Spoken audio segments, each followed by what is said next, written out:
Peter Parker, if all things work out, about the recent. Yeah, Parker is at work right now and like doing a meeting with some Yeah, clients. So he hopefully will be able to join us later. he's a busy boy. There's been so much Yeah. stuff going on. This like, one thing I just wanted to ask you about before I forget is like, it looks like we are live. Okay, great. Yeah, everything's working. That's wonderful for me. Did you see? Happen to watch like any of that segment with Megan Kelly and Marie Yeah. Callahan? I What listened to the whole thing. Yeah. did you think of that? Um, I thought it was interesting. I love listening to them talk. They do a lot of other stuff together. I Yep. think they're like old friends, so they have really good chemistry and they're super funny.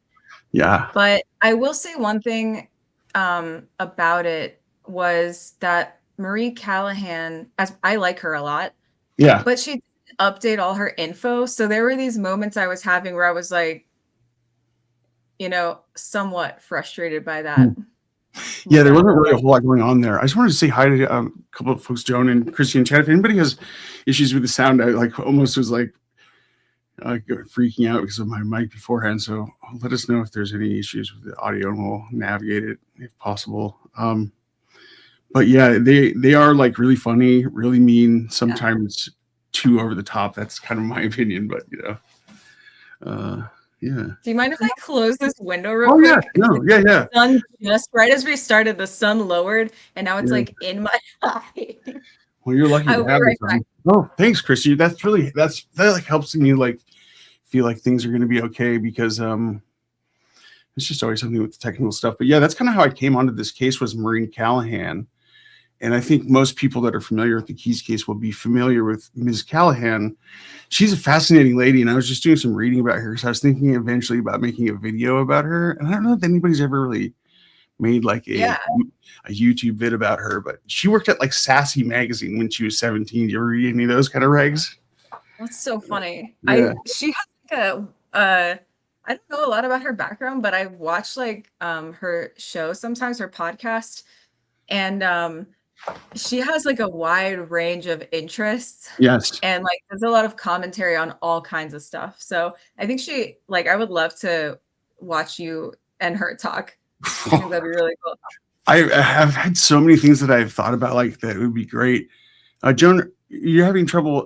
She says you can hear me clearly, so hopefully maybe I can look into piping up Victoria's audio if there's a discrepancy. So anyway, we'll address that as possible. But yeah, she is like a sort of like a New York City gossip doyenne, like somebody that knows everybody. She grew up a Long Island kid. She went to high school and grew up in Long Island. So to me, that gives her a certain flavor, the I know ball. this is like a really weird comparison, but she kind of gives me like a Truman Capote vibe. Yes. You see Maybe what I one of mean? the Because he swans. was Yeah. so into like the gossip columns. Yeah. He was like obsessed with Audrey Hepburn, I think, and like he wrote In Cold Blood and did Yeah. this dark, like massively successful like true crime book, but then his Yeah. entire life is so like different Not than that. that. Yeah. Yeah. Like not at all. Wow, that's a So fascinating she kind of observation. reminds me of that in a way. Yeah. But I She's like like her a lot. sort of like trans-sexed Truman Capote. Yeah. Yeah, she's just like a really funny lady to listen to talk. And it's kind of amazing that she never did a talk show. Apparently hosted one until last year.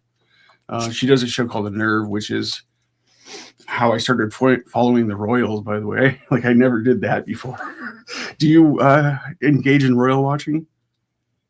So I have a little bit, but mainly because Meghan Markle is so fun to make Yeah. fun of. Like and because she fits that interesting, like weird personality type that I'm so fascinated by. And I'm like, there's something wrong with this woman. Mm. Like she literally scares me. She's like my worst nightmare. Like there's something about her that's not right.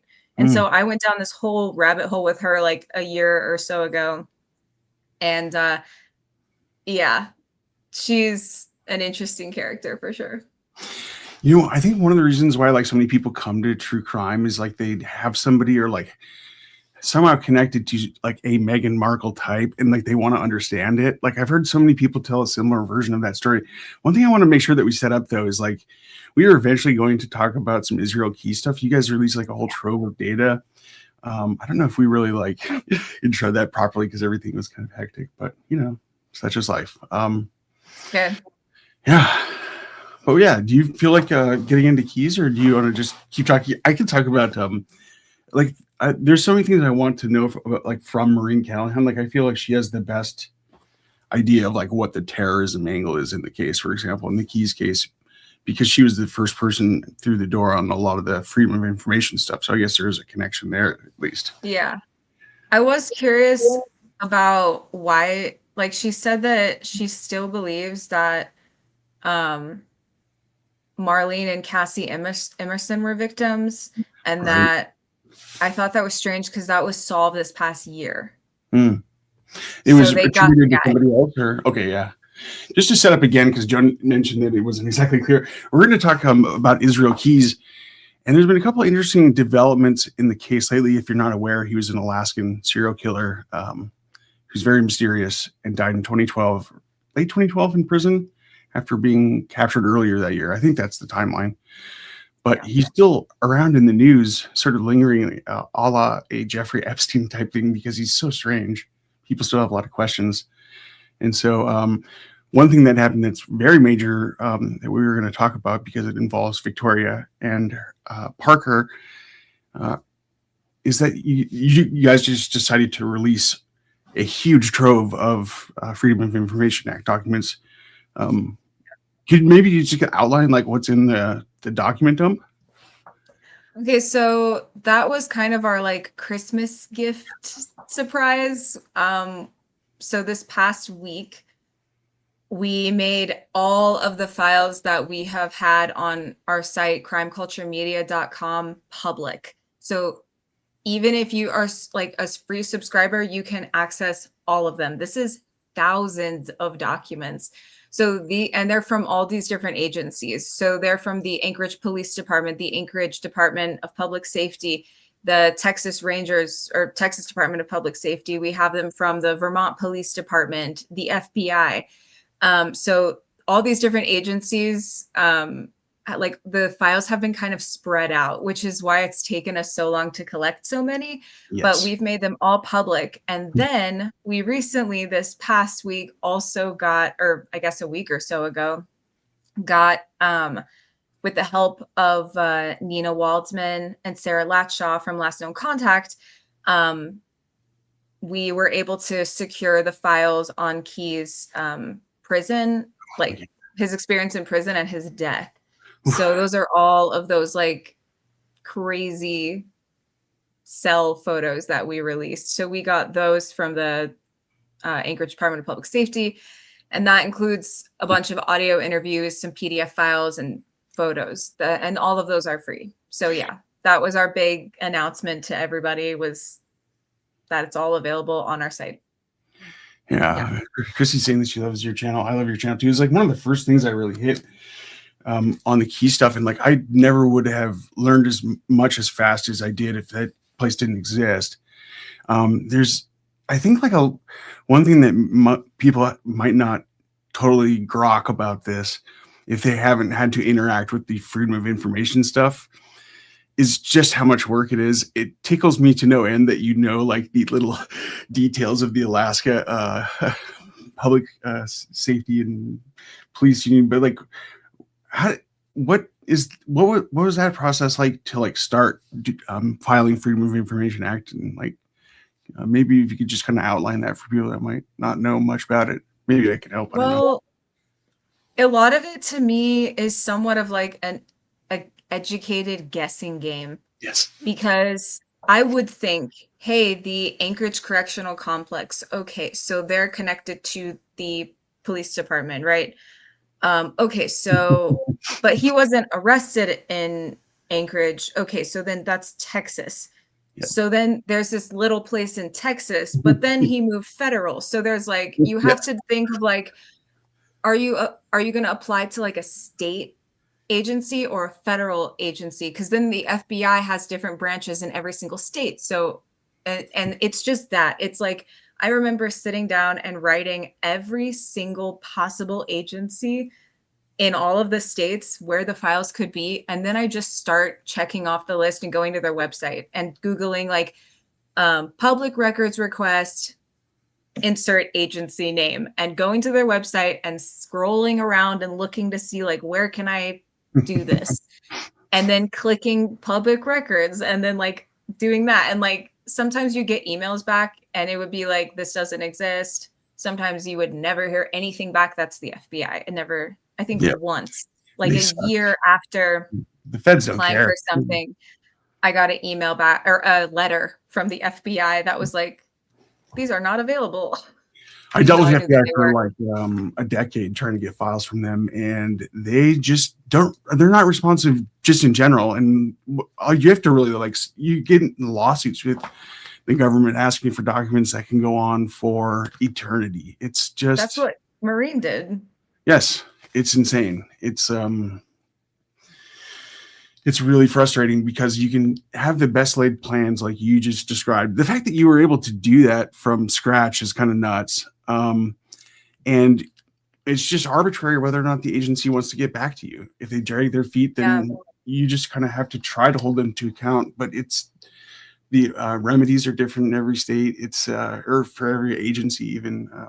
It's maddening. The process is maddening. Is the best way to And you describe never it. know what it's going to cost either. Yeah. So it's all out of pocket.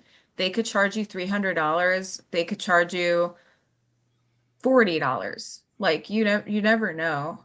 So you kind of have to be prepared for that. And then like with Vermont, this was so weird. I was like, just like most sites have like a portal that you log into, and then they'll upload your files once your payment's been through. Vermont, I had to like send a money order. I couldn't pay online. It was like two separate money orders. And then they emailed me a thumbnail, but they sent it in a regular envelope that wasn't padded. So when I got it, the envelope was completely empty. Like there was no thumbnail in it. So I had to take a picture of it, email them back and be like, I got nothing. And they were like, oh, sorry. And then they sent me back like one of those padded envelopes with the thumb drive. It took forever, man. I still have it. The little courier thumb drive that they sent me. That's great. So like that's how I got those. And that was like, and then the big part is like, okay, once you get them, now you have to start going through them. And that can take weeks. That can take a really long time. So yeah. But I'm glad that you have like an understanding of that, because I think a lot of people like don't get the time sink that it is to just even obtain files and then release them. Like the amount of work it takes to just put them out is a lot. You know, I wanted to say hi. I'm pretty sure, and I'm being hesitant here because I think last time I called you Marshall Dave, my eyesight's not so great, but I think it's Marshall Dove. I apologize. And yeah, I'm really flattered that you like the channel, and Victoria's as well, of course. Yeah, thank you so much. One thing I wanted to point out before I forget is that in the description of this stream, there's a link to the first post that has like a big chunk. I think pretty much all the materials are linked there. So if you guys want to go peruse this stuff, and I think we're going to go through some of it to give maybe sort of like a rough overview or guide, but it's an incredible trove of data if you're interested in the case. And actually one thing that's convenient for people that aren't as familiar with the process, I'll drop a link in the chat here as well, but it's in the description, Chrissy, is that it starts out with this interview with Ranger Stephen Rayburn, and in it, you guys discuss some like very pertinent details of the whole FOIA process. Like he at one point he talks about how he gave all of his stuff to the FBI, which is like one of those wrinkles we were just sort of talking about, where agencies have to pass evidence, and so you just never really know who ends up with what, and it's just a mess. So yeah, I mean, there's all these. He like describes all these photos and things that were taken of Keys. Like they were like, yeah, they took close-up photos of all his brands and like his hands, you know what I mean? And like weird stuff like that. And I'm like, where was that? And he's like, I think the FBI has it. And the only reason that there was like this one interview with him and Keith, people got mad for Mm. whatever reason when we, not everybody, but there were I got another comment today about it. But when we released the files from the Rangers, the audio, there is no audio for the video, Oh yeah. and there's also no video for the audio. So like we have these two files that just, you know what I mean? Like Mm. it, well, in some of the video there is audio, but it's like air. Hmm. And then every now and then you can hear one of the people walk in and ask Keys like, "Hey, do you want a sandwich?" Right. Yeah. Or something. Like it's not interesting, you know? So we just tried to line them up, but like Ranger Rayburn was telling us that he actually made his own recording on his own personal like Yeah. handheld recorder How many cops because are going to do that? You know. like their department's so like basically never records stuff. Yeah. So he got in the habit of making his own recordings, and that's the only reason that the Department of Public Safety even has the copy, because of him. So there's little things like that. I mean, that's a But pretty big point though, because like the incentives don't really align for police to want to record stuff, and so they're not going to do a great job of it, and that's just what you end up with is crazy stuff. It's just, yeah, and it's the same thing goes for like every rung of the system. It's like not really in their best interest to make like great copies of stuff that people are going to want from them. You know, make them have to do more work, you know.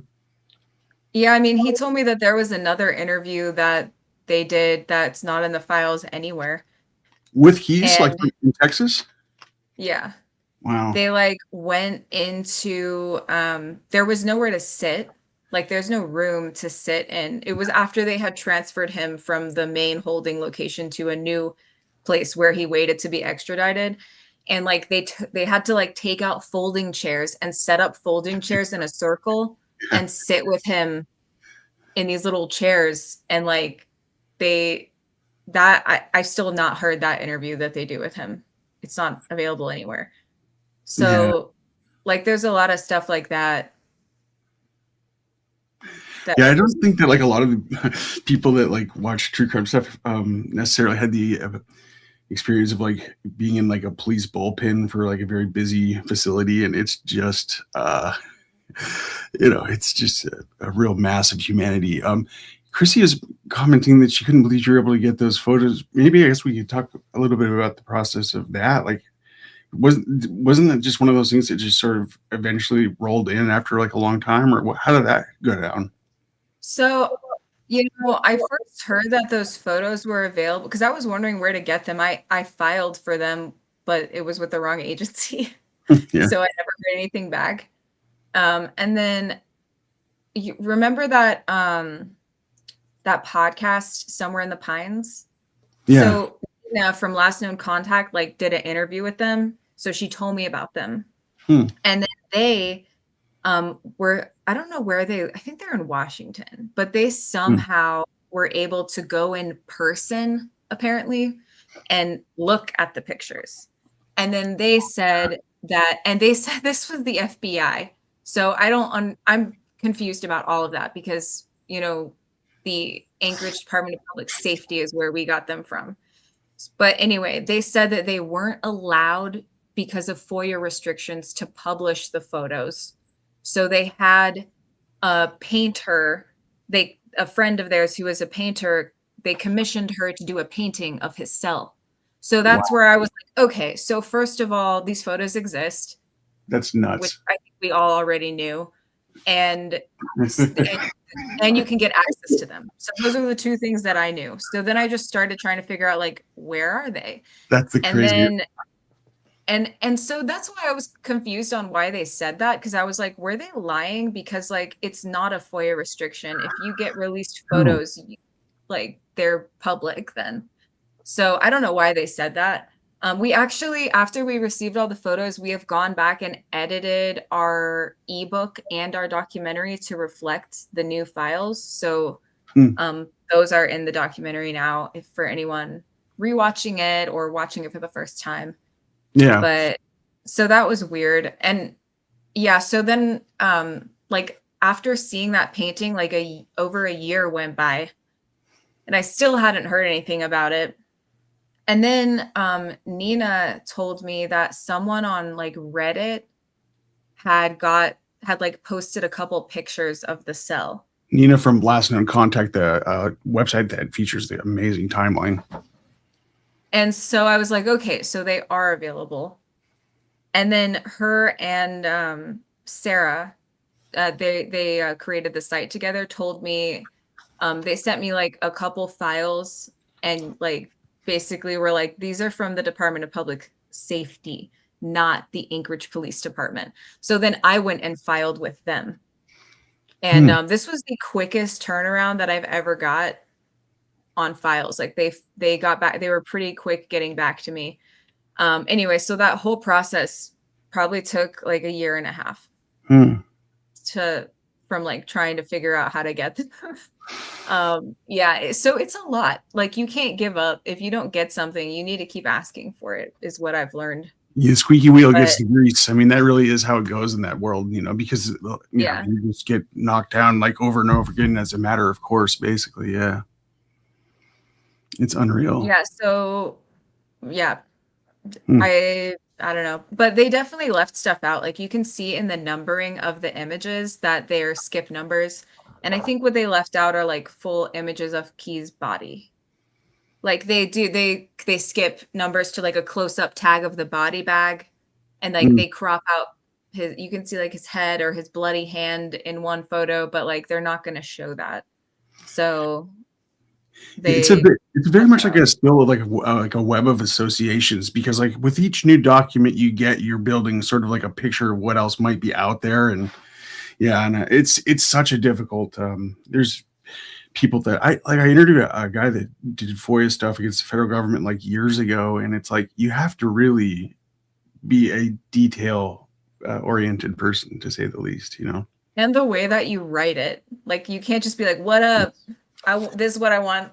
Like you have to like write it in a certain way. Playing like a game of whack-a-mole where you have to say like the exact thing that you want from the exact right place. Like it's such a I hate the way that it's set up. And I got to a point.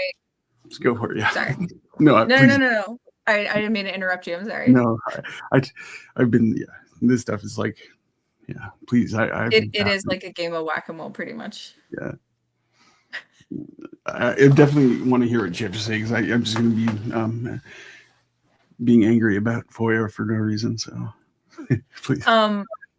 Well, no, it just got to a point where I like had a little like collage of Key's screenshots on my desktop from FBI files, from like different files, and like his ID photo, and like it showed like, okay, it lists his birthday, social security number, the case number, the FBI number, his identifier number in prison. Like it was basically that. And I just kept it on my desktop because every single time I had to file for something, I would click that, pull it up, and then have to retype in the information, because you have to have like very specific, if you don't know like the case number, right, then like they're not gonna do the work for you. They're not going to make it easy for you. So yeah.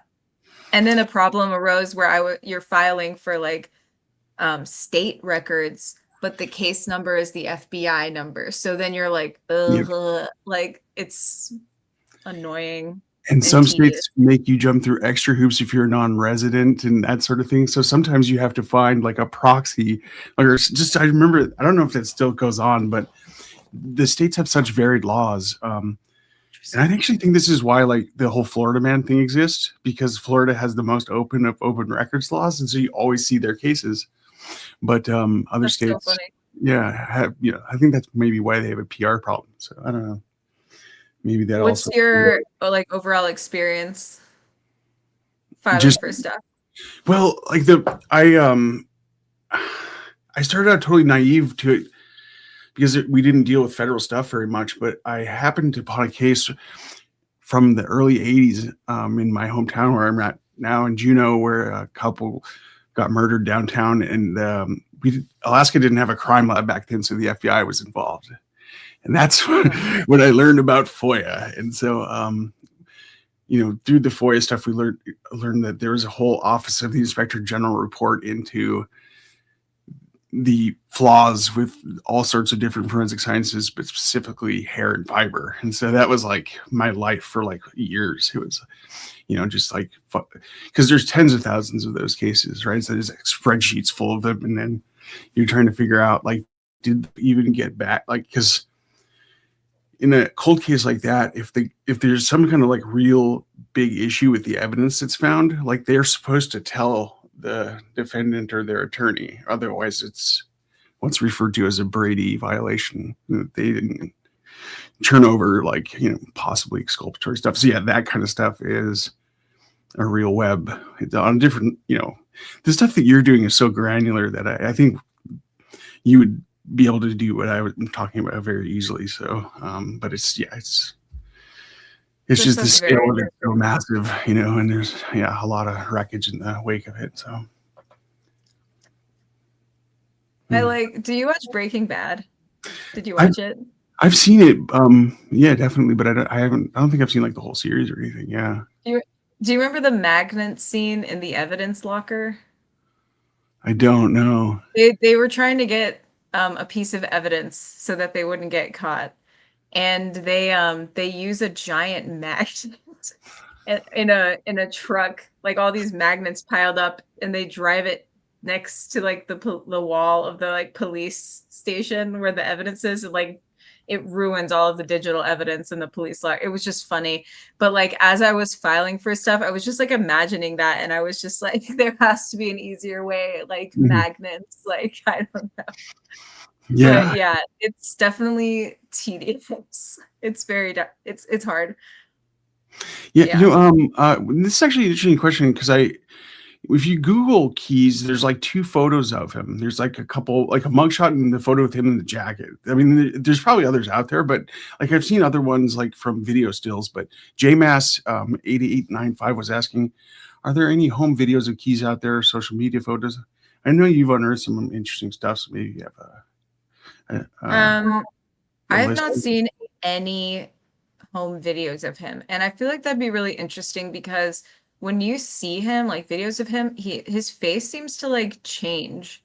So I'm like, what does his face really look like when he's like up close, just like being a normal person, not in a police interview, not getting his mugshot? You know what I mean? Like, and there are some photos out there, like him and the dogs, or him and Kimberly, that we found. What I'm thinking about is it was a fairly recent post on Crime Cult where you found an old photo of him from he had a website for like his remodeling business, and that was a pretty interesting photo, although not like a good photo. It was old digital or something. So yeah, that was interesting. I just use like the Wayback Machine for his website. I'm obsessed with that. I love the Wayback I've spent so much time on the Wayback Machine. It's Wayback like Machine, the best thing ever. It caches like old versions of websites like at random times, so you can find just the most incredible stuff. It used to be like even better resource because you could just borrow like all sorts of books. You still can, but like it used to just be like a wealth of stuff. Like you could just find anything for free basically. But yeah. I think the first time I read Mindhunter, I found it on the Wayback. It was on the Internet Archives for free. Yeah. I was like, that's actually like, I don't like torrent stuff. My first go-to, if I'm looking for a book or something, I'm like, let's check the Internet Archives.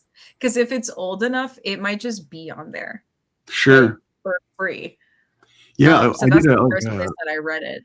Like a video on Patsy Ramsey, and there was stuff on there that like I couldn't even find. It was hard to find like a copy to purchase in like a hard copy, because like her friend wrote a book about growing up in like Virginia after the Ramsey. It's like stuff like that. That's like, like local weird stuff. That's really great. Yeah. Like it just takes one person to decide to put it up there, and it's saved forever. You cannot get rid of it. Yeah, it's really quite amazing. Although, what's weird is I was looking into Wendy Adelson. You ever follow the Dan Markel case at all? The Florida State law professor? No, God, you'd be interested in that case because it's it's a whole web. But I'll go read about it. yeah, his wife and him were both law professors. Being lawyers, they had a very acrimonious divorce, and Yeah, I bet. yeah, and her family, like two of her family members, Wendy's family members, are now in prison for hiring hitmen to kill Markel.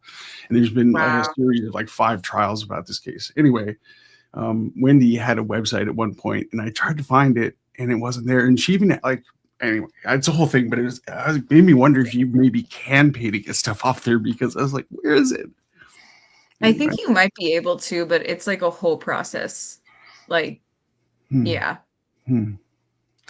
Yeah, I was I use it a lot for I also try to use like archival like Google Earth stuff. Like you can go onto Google Earth and change the dates. So that's how I found some things. And like, or I would go to like, oh, Keys was at this hotel.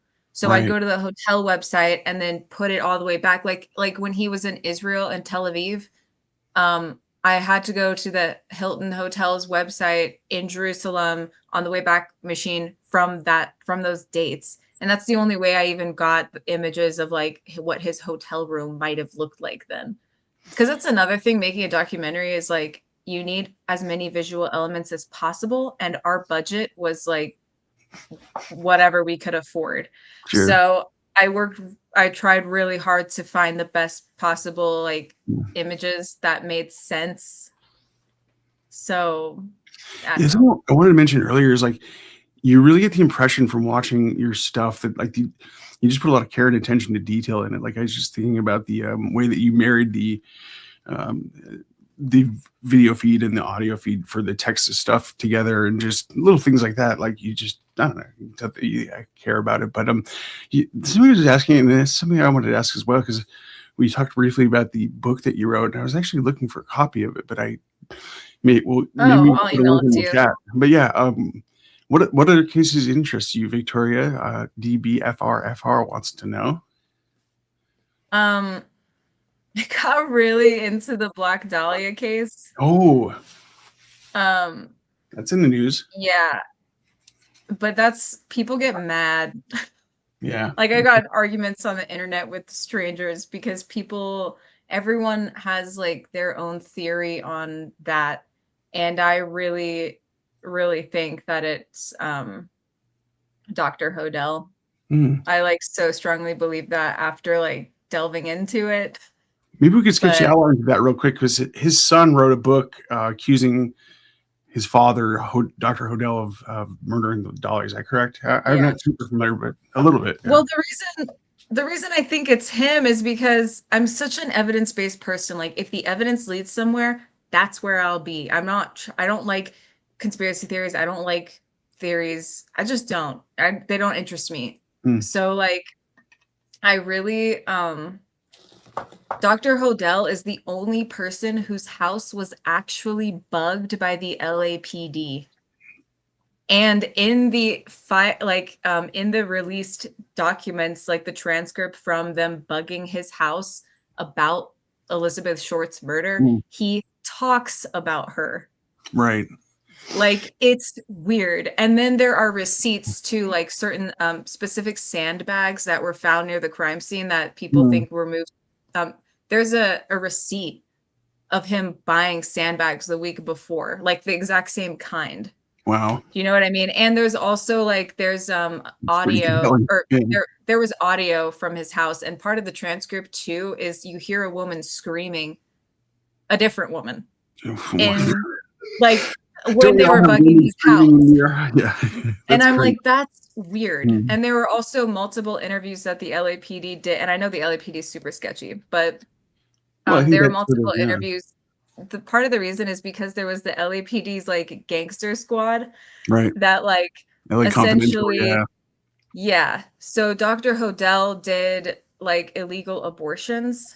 Oh man. And basically would pay off the LAPD to not arrest him. So they had a little like, they knew each other. They were taking payoffs. So why would they, you know? There's also evidence that he killed 2 other women who worked for him. Um, Why do like people doubt this? I don't he was know. a doctor. Like there's a lot of stuff. So like I really genuinely think that he killed Elizabeth Short. Yeah, I think I that's a really do. pretty good. It's a pretty good précis there for a It's also weird that indictment. like he moved to the Philippines after Boy, um, the Black Dahlia was killed. this guy And sounds like a real jerk. In the Philippines, there was someone who was murdered the same way Elizabeth Short was murdered in the area he moved to Yeah. after when he moved there. I was like, that's not a coincidence. Mm. That's weird. And it's the Philippines, so like I Yeah. think in the Keys case, he mentions living overseas and what you can get away with. I certainly grew up in the Middle East and like Oh just yeah. witnessed things that like people Yeah. can get away with, even though the laws are much stricter. It's also like Mm.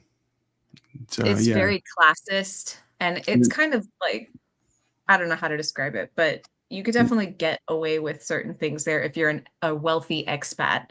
There's You a know what I culture mean? of bribery, maybe sometimes, like where you can pay off local officials type thing. Yeah. Harley had I like a really. I'm sorry. Go ahead. Go ahead. I want to finish this up because this is good stuff. Oh, sorry. No, I just there was this story. Did we talk about this last time? I'm having like a deja vu thing. Mm. I don't know. But there was this story an old friend told me from Turkey.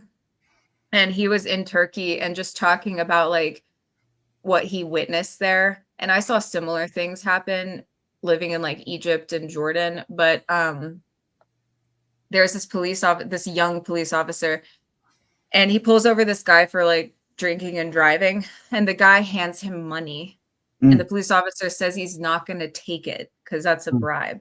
And his superior comes over and smacks him on the back of the head and tells him he's a fucking idiot, and then takes the money Right. and lets the guy go. So it's like he's like, that's not how we do things here. Okay, you take the money. Like, so Yeah. You don't want to be yeah. the Boy Scout or whatever, because then other people are gonna think that you're gonna rat on them or whatever. And the This, Hodel stuff was happening in like the 50s. So it's even worse back then. yeah, it was just such a cesspit, and I heard like a guy who's like apparently like the main Hodel critic, and essentially his rationale for why it wasn't Hodel was that it wasn't as bad as the portrayals that you see in films like LA Confidential, which to me is not a very convincing argument. Um, I just want to mention this because it's interesting. I was just thinking about this. Harley Quinzel mentioned that he's just not been talked enough about, and just commenting, he's incredibly smart and wondering how many others are out there like him. And I was just reading a passage in Callahan's book American Predator, where she's talking to Roy Hazelwood, and Hazelwood had predicted back in like 2001 that there was going to be like a lot more sexual sadist killers, but he also said that he thought the FBI was covering this kind of stuff up. Like, do you know anything more about the context of that? Or I need to look more into that. It's like, do you think there are more keys out there, or what? I don't know. Any thoughts on I that? feel like um the statistic I heard was that there was an average of one active serial killer per state, Hmm. something like that. And I don't know if that's accurate or not. I Hmm. really don't. Like, how do you come up with that? But I do think that the FBI having such a huge oversight on crime statistics in America, they Yeah. could probably pinpoint where are there criminal similar crimes occurring in the similar region.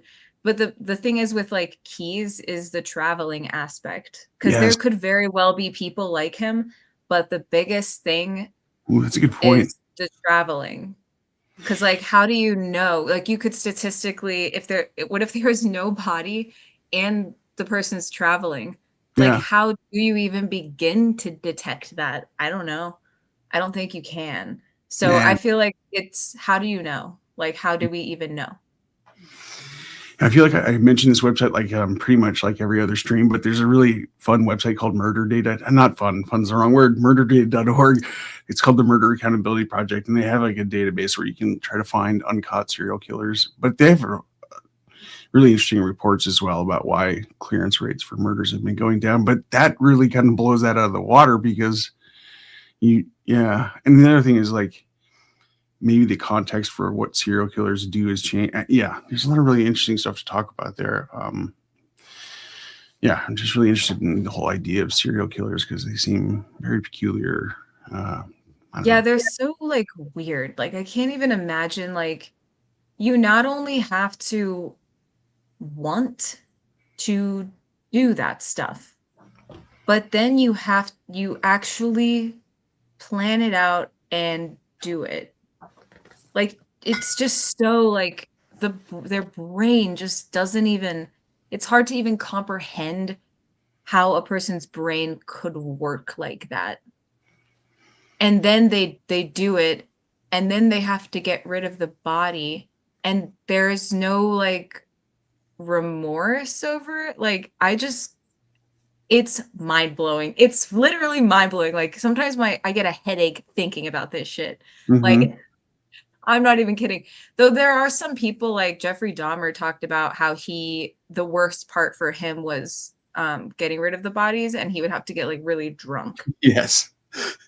Oh man. So I'm like, I don't know if that's because it's like literally disgusting and Sometimes- just like Sorry. stomach churning, Yeah. or like if he didn't like doing it, like it bothered him emotionally. I think sometimes like my affect seems off because I'm like laughing about stuff like this, but it's just because we listened to an interview with the detective Patrick Kennedy like a few weeks back, and he told essentially that story. And I don't know, Dahmer to me is like a lot more understandable than the Keys in some ways because Dahmer, I guess maybe it's because Kennedy sort of got to know him very well and basically described him as like a pathetic guy that couldn't get a date, couldn't admit to himself that he was homosexual. There's also a really great graphic novel, if anybody's into those, called My Friend Dahmer by a guy named Durf Back Durf. It's really great though. It's really worth checking out because he actually Oh, wow. did go to like middle school with Dahmer, so it's an interesting Interesting. portrayal. Yeah, I've heard of My Friend Dahmer. I thought there was like a movie. I think it was based on Isn't the it graphic novel. Gus Yeah. Van Sant? Oh wait, I'm thinking No, of that's something else. My Private Idaho. I think is about the Columbine killers. Is that what you're referring to? I'm a big Gus Van Sant fan because he used a lot of Elliott Smith music, which we touched Yeah, I on. love Gus. Yeah, I think I'm confusing it because he did um yeah, he did it. Another one what too. am I thinking of? Yeah, I don't know. yeah. He's an interesting director, but totally far afield. I feel like we're like, well, I guess we're just. That's one thing I really love about the chat is it adds this like emergent property where you just kind of take a left. No, It's I'm great. thinking of Elephant. Oh yeah, okay, Yeah. So yeah, not okay. yeah. So not Jeffrey Dahmer, just another blonde psychotic kid. A lot of really bleak movies in the 90s. Yeah. Yeah. I think probably my favorite Gus Van Sant is it called Last Days? What was the Kurt Cobain one? Last Yeah, Days? yeah, I'm pretty sure. It's been a That while was good. since I've seen that one. Yeah, it's been like years since I like I don't know. It's kind of surreal. Just sort It's of interesting to do like a Keys styled film. Similar. like with him as the protagonist, or like him as just like a character in it, or what did you have in mind? Hey, we can work up a little script here. This chat is amazing. So Yeah, like I don't know. I never want to glorify serial killers, but at the yeah, same time, I think they're fascinating.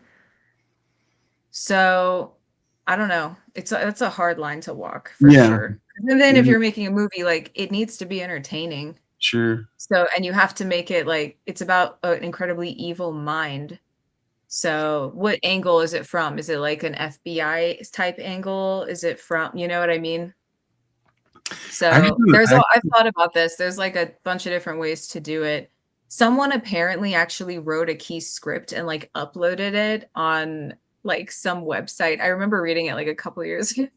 wow, It wasn't good, but Keys wrote a movie script. I did not. And the I'm FBI has it and won't release it. Oh, what? He literally wrote a movie script. I'm like, I know people like get on to me about like laughing, but Yeah. like I'm just awkward. Okay. Like sometimes I have a dark sense of humor. Shit's funny. Like it's weird that a serial killer wrote a movie script and we Yes. all want to read it because I'm sure it's like a laugh fest. Like I want to read it. Yeah, he doesn't come off as like particularly a literary character, given that his He favorite book was doesn't. Mindhunter. It's not very Yeah. well. Yeah, anyway, yeah, God. But you know that he's not the only one. Last time we did a live stream, we talked about Gary Michael Hilton. Yes. He worked on a movie script and helped a filmmaker in Georgia make a movie. Huh.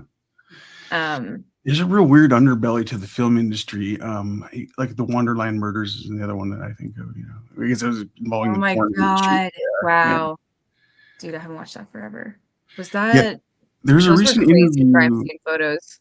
Yeah, there's a recent interview with Van Lang, the detective that was also involved in the OJ case, and he was involved. He was like one of the first cops on the scene there in the Wonderland stuff in the early '80s, I think, in L.A. involving famous porn actor. I can't remember his name.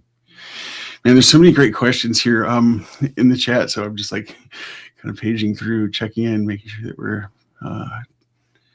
Oh yeah, did you guys want to get into any like keys evidence stuff or Yeah, if anybody's what are thinking, the I can't see the questions. oh, you know, let me pop up the oh, you can't. They should be available for you, but I can Maybe it's on my end. I need to fix it. I don't know. I can't let me see. change the format so that we can also look at the stuff from crime culture. There we go. Because I think one thing we were thinking I about fixed doing. it. I can see Oh, them. great, Sorry. great, great. Yeah, it's Yeah. tucked away. It's weird. There's two different chats, so it's confusing.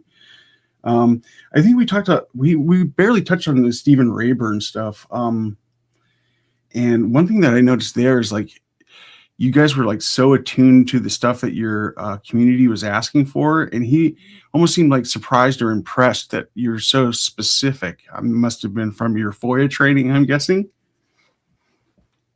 I don't know. I think Rayburn has like a really high standard and he didn't we tried really hard to get to do a video interview with him like Mhm. this. Like we Yeah. wanted to do a stream with him or even just like upload a video after the fact. And he, I think, was very particular about his image and Yep. he would only do he wouldn't even do a audio interview. He did it over text.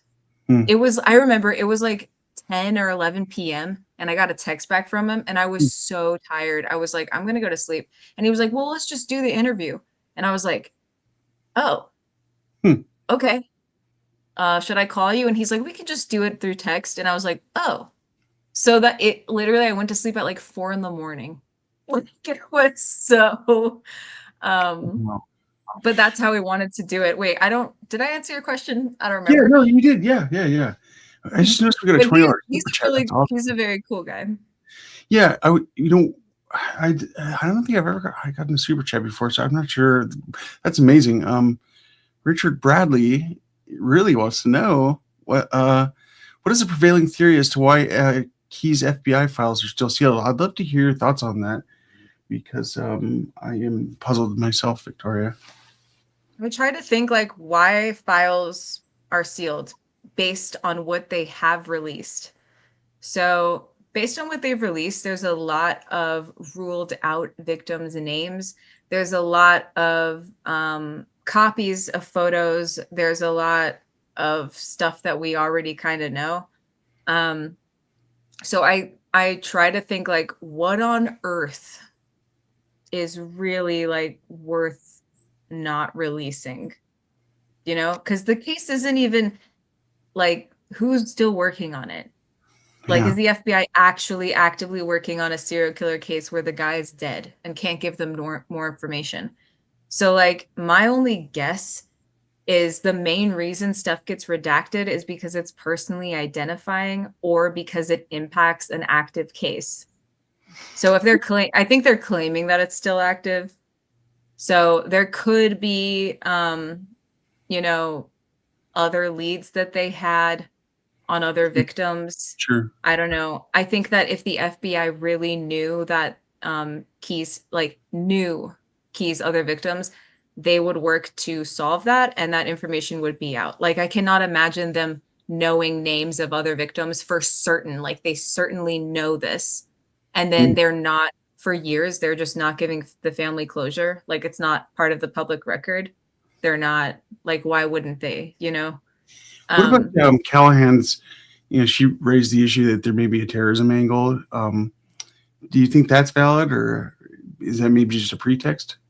No, I think that's valid. I think I mean, he was interested in making pipe bombs and he grew up, you know, his white supremacist background with Yeah.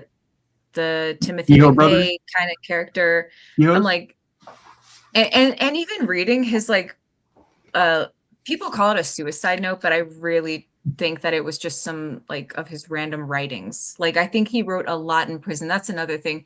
There are letters that he wrote to his family, there's a screenplay, there's all kinds of other stuff the FBI won't release, probably because it was written to family members Right. and they don't want to release it, or because it's private writings, or because like I don't know why they wouldn't release a screenplay. That doesn't make sense to me. But Maybe it involved the whole terrorism thing. I don't know. Yeah, that's yeah, I interesting. don't know. The terrorism stuff's so interesting because I really would not put that past Keyes, but at the same time, like I think his major interest was like his sexual sadism and Right. getting people to hurt. So I'm thinking like if he did commit an act, well, I mean, think about like burning a house down and robbing a bank. That's an act of terrorism. Yeah, So he he's really was a terrorist. I not. think that if he like set a bomb off in the bank or something, people would be like, "Oh, terrorist." But like because the way he did it wasn't like the way we think of like a terrorist, Hmm.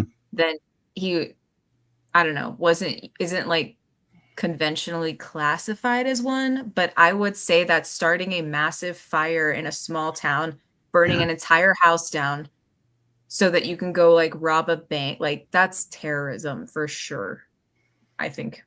Yeah, I mean, in the truest sense of the word. And I think the thing that's really weird about the whole terrorism angle is that I never really cared about conspiracy stuff either. It's always the way this starts. But um, the whole FBI hair and fiber thing led me directly into that complex of stuff involving the white nationalist Oklahoma City PatCon, is what it's referred to collectively, involving Ruby Ridge, because it was all the same uh, groups in the FBI that were involved in all this stuff. Like the lab guys were involved in all of those cases. So it's Yeah. just they kicked up this weird hornet's nest of, I don't know. I don't really even know what to make of it, but I just know that like a lot of people are really pissed off at the federal government for very sort of inscrutable reasons. Although, I mean, a lot of it was tied to these incidents. I don't know. It's just so strange. It's like such a weird era of the Clinton years. Very strange. Yeah. How old was Keyes when he died again? 32, 36? 1975, I believe, something like that. So 36, I think. 2012, Um, 37. yeah. So I'm thinking like when he was like 18, 19, goes into the military, Around his 2000. military buddies said that he talked about Ruby Ridge. Like he was interested in this stuff. He was talking about it. He had that weird white supremacist background. He was talking about like weird race shit, like having pictures of like black Playboy models or whatever, or I don't know exactly what it was, but on his wall, and then talking about how he wanted to like impregnate more black women so that like I don't know, there would be more white genes out there in other races or something. Like he had weird fucking ideas of stuff like this at that time. Yeah. And I really think that like the proximity between his weird upbringing Yes. and then going into the military and like knowing these like white supremacist guys who were like running guns and like also were connected to a murder. And then like the Timothy McVeigh stuff, I don't think he ever met Timothy McVeigh. I just think that's the proximity. No, yeah. So he's interested in Ruby Ridge. He has this white supremacist stuff. He has like these weird ideas, but then and like he's making pipe bombs. Like people at Nia Bay were talking about how he would make pipe bombs and like blow stuff up because there's nothing to do on the reservation, and that was actually considered like kind of normal.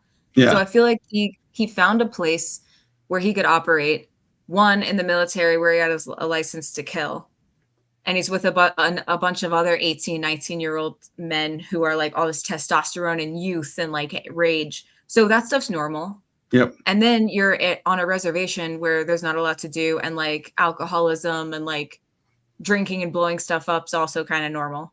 So he can like fit in. But then you take a person and you compare them from like 18, 19, 20 to like your early to mid 30s.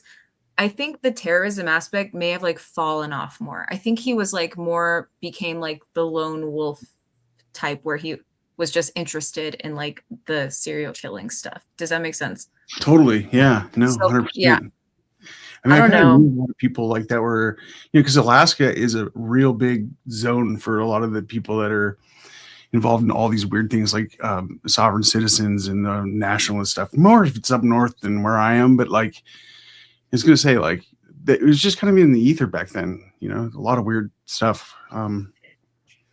Yeah, Alaska has Yeah, its own I mean, movement called the Alaska Independence Party, and Sarah Palin and her husband were actually members of it. And there's like a controversy when she ran for vice president because we have our own like party here in Alaska that wants to secede from the union for whatever reason. So it's good stuff. interesting. Alaska is like kind of like Texas in that way. Yeah, I feel like yeah, yeah, yeah. There's a Alaska is weird. such a cool place, but I agree. Like, I mean, Maureen Callahan mentioned this in her Megyn Kelly interview.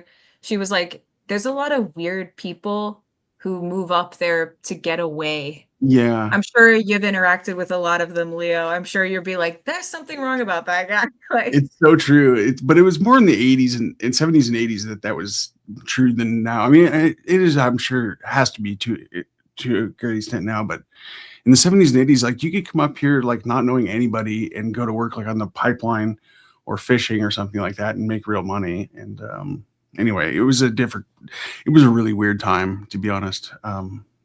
Which is one of the reasons why I was so drawn to all these weird cases from the 80s in Alaska involving the FBI, is because like the whole time period is just jumps off the page. Like you open up an old newspaper, there's just crazy stuff happening every day, and it gets documented, which is one of the things that's weird about this era that we're currently in, is that it's going to be pretty atomized to try to pull back together if you're a historian down the road, interesting. So yeah, we touched on Stephen Rayburn. I don't know if he had much more to say about him. One thing I thought was really funny is that he was super offended that Maureen Callahan said he had a 10-gallon hat when it was some other variety of cowboy hat. He said he didn't like the way that she described him. He said he liked her and he didn't mean anything bad towards her work because he thought she was a good writer, but that he really wasn't fan of the way that she wrote about him and his starched pants. Yeah. And he didn't like that. So he wanted to like read what we wrote ahead of time to make sure that it was like he was okay with it. Yeah, he was very particular. I think I mean, I guess I don't blame him because to get to the level that he's at, very detail oriented, and I think he probably just like, I don't know. It's a personality type thing. I don't blame him. Yeah, no, I mean, it's understandable, I guess, if he felt like he got burned by Callahan, especially because that book got it was a pretty big bestseller, I guess. Yeah. Why is my lighting so bad? I tried, you guys can't see this, but there's a huge light above me that I set up and it's still bad. Like I need a webcam. I'm sorry. I apologize. I will be getting a webcam. So when we do this in the future, it's going to look better. I bought like studio lights and I tried to use them and I can't figure it out. So I'm just like, yeah, all right, great. There's one thing about that oh, sorry. Please. The Ranger Rayburn stuff that I thought was so interesting was him talking about arresting Keys and how they had essentially Yes. driven. They had like dozens, I think over 100 probably people looking for him, like Right. for over 24 hours leading up to his arrest. And the night before, they had a guy pull in. He said he like changed out of his clothes so he didn't look like an officer. And he literally pulled in to the hotel Keys was at, parked, saw Keys' car, was looking at it, and then turned around and looked up behind him and saw Keys on a balcony looking down at him. And like he didn't have any proof of anything, so he just went back to the police station. And like that guy later saw Keys like being booked and was like, that's the guy I saw on the balcony. So like they were seriously like, they had so many people looking for this guy. They had found that car, they thought it was suspicious, and they actually had someone watching that car until like the morning, if I recall correctly. So Yeah. they were onto him for a good like hours before. So, and then they had a guy be like, okay, if that car moves and does anything, this is suspicious. This guy kind of matches the description. Let's just keep a look on it. And so basically they were stopping everyone Hmm. in a white car like that and asking where for their driver's license. And if they weren't from Alaska, they were just letting them go. And Keys Right. was the only one from Alaska. So if he had changed his car, they wouldn't have got him. And he But I just tried thought to, that was right? crazy. He's had Yeah, he tried to. tried to. Yeah, he tried to go back to their. Yeah, there's so many interesting parts. That whole scene that plays out in American Predator, I thought was one of the better scenes in the book, more arresting. Pun not intended. But the part where this Rayburn is talking about this, it just reminds me of like No Country for Old Men or something. It has that Texas flavor where he says, "Remember, divine intervention." And he's talking about how Lufkin only had 2 full-time FBI agents. One had retired, and Deb Ganaway, who had just transferred to Lufkin, stopped by my office the next morning to introduce herself. And that's where it all kind of starts out from. It's just this weird happenstance, It's like Yeah. so lucky in the sense that Keys got caught, but yeah, there's so many things about that case that are just like mind-bending like that. Man. So I don't know if we wanted to I don't know if we want to even kind of go in order, but I mean, like the release about the Texas Department of Public Safety has like that's the one that has all the interview footage and stuff like that. Did you have anything that you wanted to say about that might direct people and what's interesting in the material? It's interesting, like looking at Key's belongings, because like it's kind of weird seeing them, because like you would just never know. Like it's just so strange. But I think probably I always wondered why Keys ended up driving alone. Like what was he doing alone? Because he was going to meet his brother, but his brother took his daughter in their car, and then Keys went alone in his car. And I was always wondering, like, why though? Yeah, it wasn't exactly clear to me. I don't know if they ever followed up on this. What was his daughter with him on that final trip, or like what was I'm trying to remember. Like, Yeah, she was with him, but she went with her uncle, his brother, in his brother's car, and they were supposed to like meet up later. I don't know why. I just really don't. I have no idea. So it's a good thing, because I would like that poor kid. Imagine if they pulled him over and she was in the car, because like all her stuff was in the car. You can see it in the photos. right? Yeah, Um, I think also the thing that was most interesting was like the rolls of money in the car. right. I wondered like if he was planning on like doing something, like going to bury them or like visit a cache real quick before his flight, because I know he buried a bunch of stuff by the airport. I don't know. But it was interesting seeing that stuff. And I know a lot of people did complain about like, not a lot, but some people complained about how the video and audio don't line up. And it's because for those Yeah, audio interviews, we just don't have video for them. So I just put the video that is available. yeah, yeah.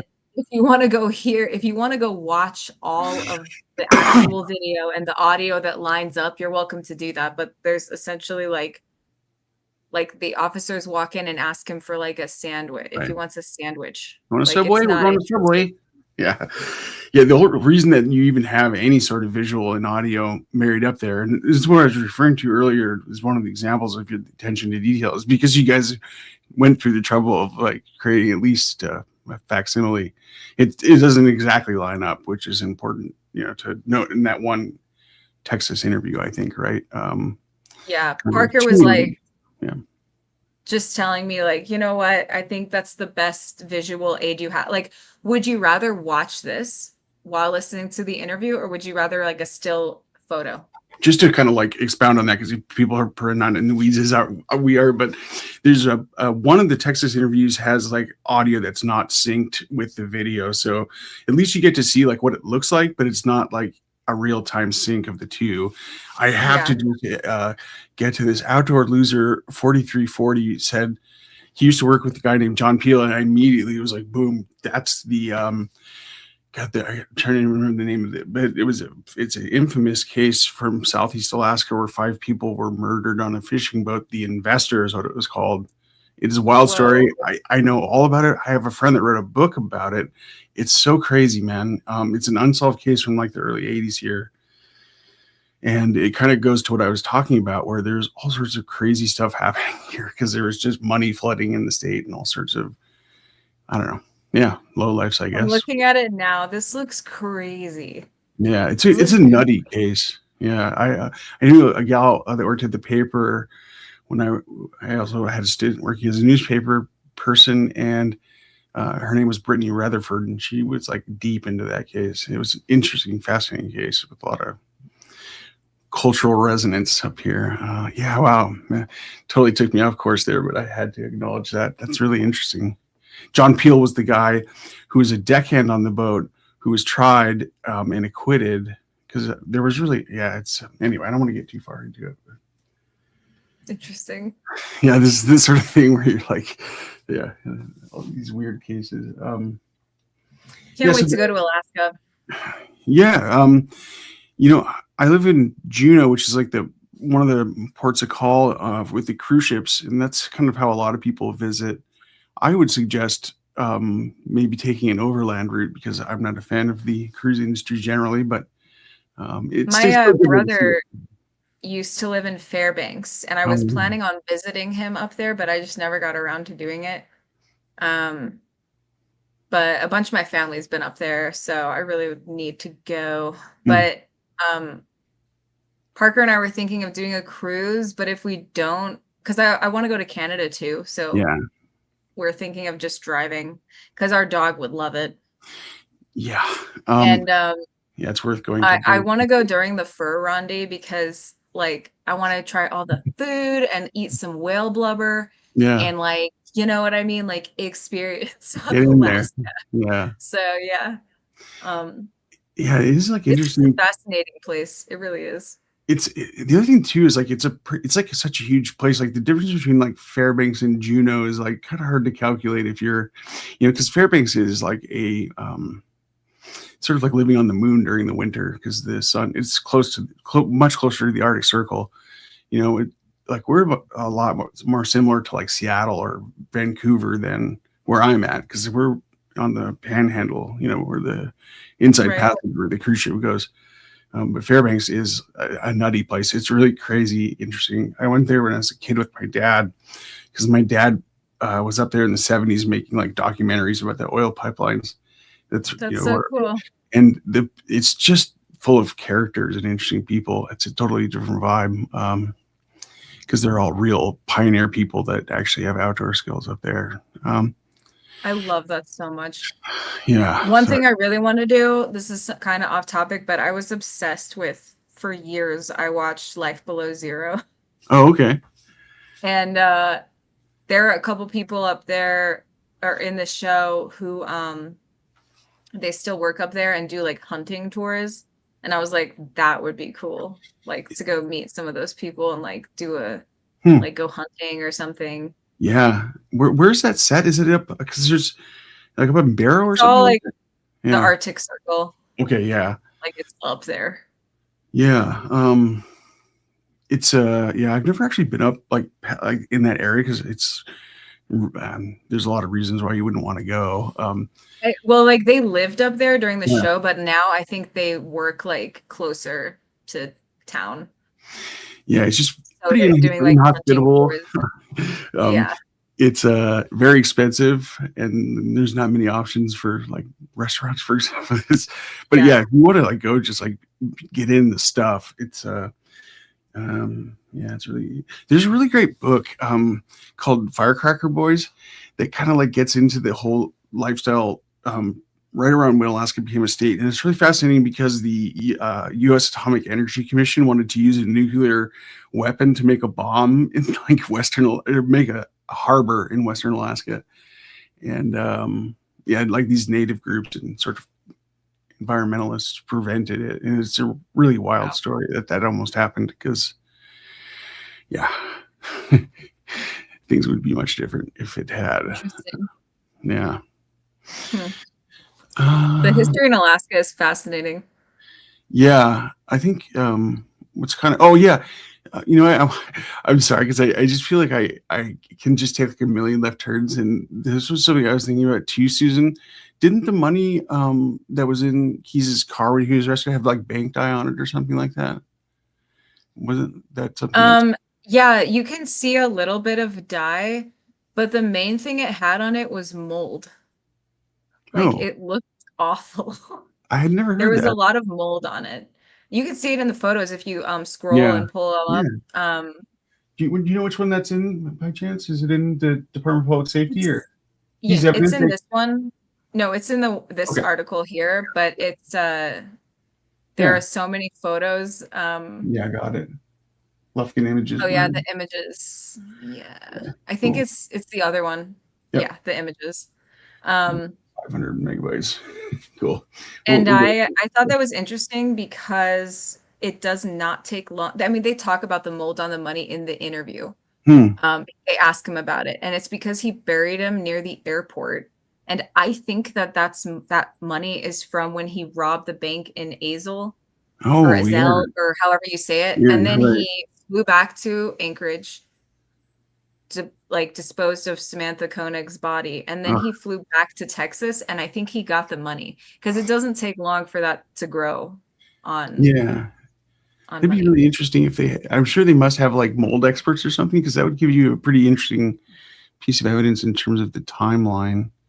Yeah. Um, yeah, you know, Harley was mentioning that he got sloppy. I think we've talked about that a little bit, but it's like such a fascinating aspect of it because, yeah, it just seemed like he was taking on more and more risks. Or yeah, I just wish, yeah, I really need to like Yeah.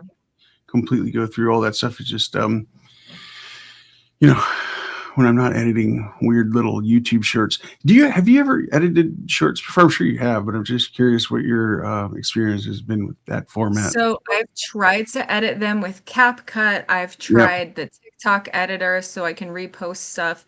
And it's so annoying that Yeah, I actually will just change the aspect ratio and edit stuff in DaVinci. yeah, yeah. And then I like will either upload it on like through the site or I send it to myself on like Google Drive and then download it and then upload it to YouTube because the Mhm. settings are different. Like if you upload via your computer or YouTube Studio, Oh, Parker's here. it won't let you. Hello. Oh, yeah, that's awesome. I'm not quite finished, but Yeah. I just passed the customer up to my manager for a segment of the sale. So I thought I would stop by and say hello. That's not what I Good wanted to to see say. you. It's good to see you guys too.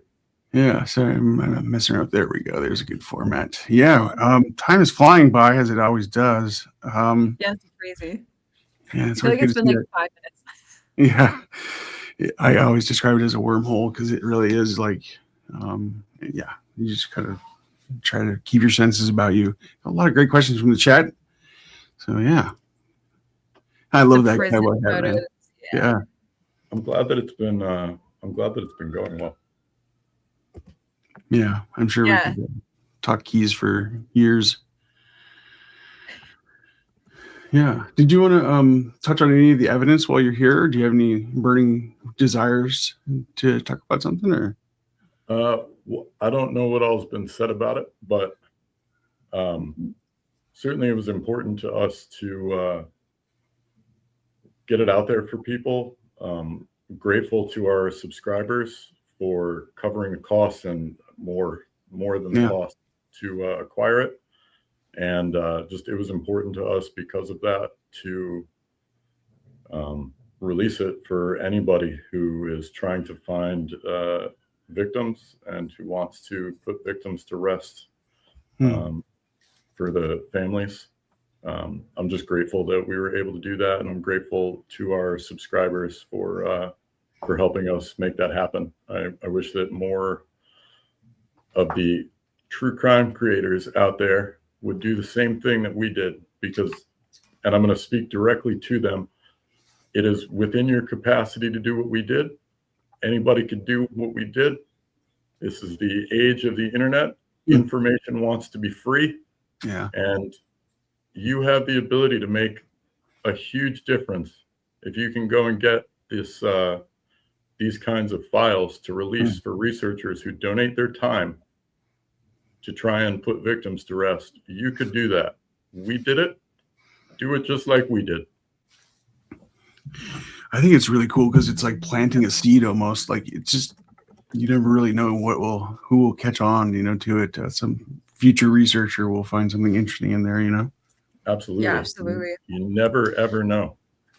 Yeah, I mean, 6 months from now or 5 years from now, someone who's just has like the right connections or right place or right mind or whatever, like could see all this evidence and then put pieces together and like really truly solve more like unknown victims. You just never know. But Absolutely. people can't do that without being able to look at the evidence. No, if creators are going to clutch the evidence and act like they own it, and they're entitled to behave that way if they want to, but I thought it deserved calling out, and I just thought it deserved a better example to be set. Well, I don't think that it's fair for creators, including us or anybody, to decide that strangers don't know how to like put puzzle pieces together. Like you cannot decide who can figure something out and who can't. It's not up to you.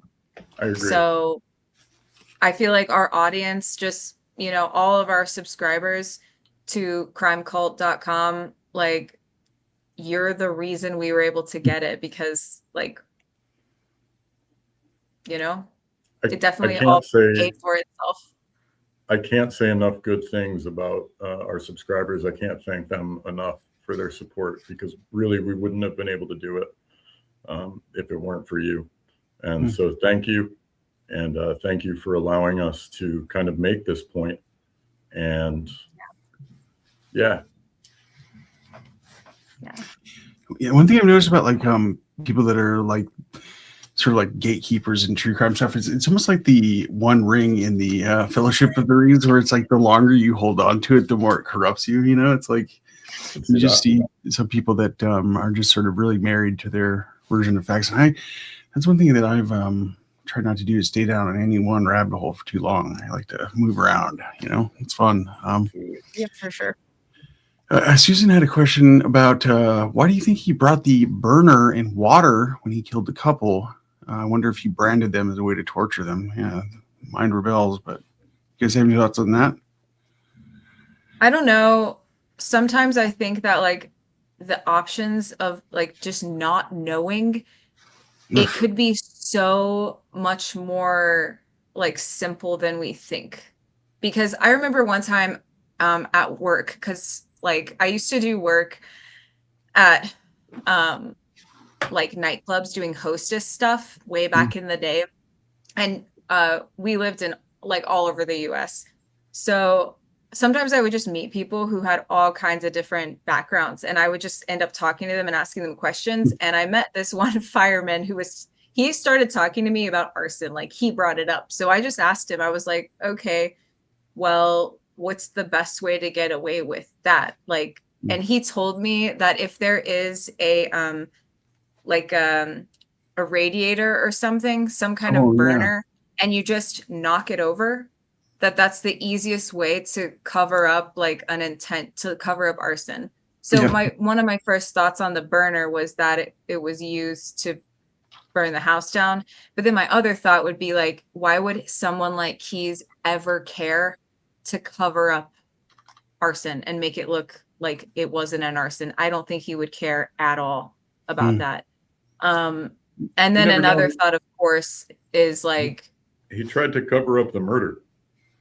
Hmm. His last well, murder. yeah. It's really, So yeah. I mean, it could have been used to burn the house down. I don't know about like regarding torture methods.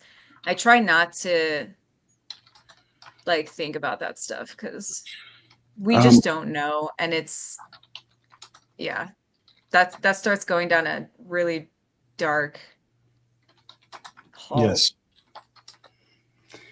Yeah, there's. I'm posting a link in the chat. Oh, I finally got the images downloaded, so we can take a look at those in a minute. But one of the things that is sort of involved in this whole labs failure is there's a science called arson science, where they would analyze the burn patterns. And this is a really searing article I read from a really good writer named David Gran, who chronicled that Texas executing a guy who was in all likelihood innocent of an arson murder charge. The article's called Trial by Fire. It's a fascinating read that goes into the whole detail of like how these arson investigation science started. I refer to them as folk sciences because they're like, I don't know, not really science. But anyway, it's just nuts because like lots of people got, put to the chair for this kind of stuff. Same with like bite mark, tool mark. There's a bunch of them. It's really weird. Anyway, everything always circles back in this weird world, But Yeah, for sure. Leo made me think of this. I am going to. Is the chat private? No, you should. Well, there's a private chat and there's a public chat. So I see it. Yeah. I just shared in the comments for anybody who wants it the link to our all the evidence that we just made for free. Right. Yeah. So, we linked it earlier, but it's never bad to link it again because there's tons of great stuff in there. Yeah. I think it's in the description as well. But anyway, yeah, we can link it everywhere in the world because I'm coming in late in like and I'm not even done really. I'm gonna have to bow as soon as my manager knocks on the door here. I'm gonna have to step out. Yeah, sorry to pull you away, but it is nice just to get you to drop in. I'm sorry that this is such a. It's just what doing this is like. I just as easily could have not had a customer all day, and instead I sold the WRX that I posted a video about just this morning. Yeah. Congrats. Fun cars. Thank you. Congrats. That's a very Juno car. Yeah. Just got a new car.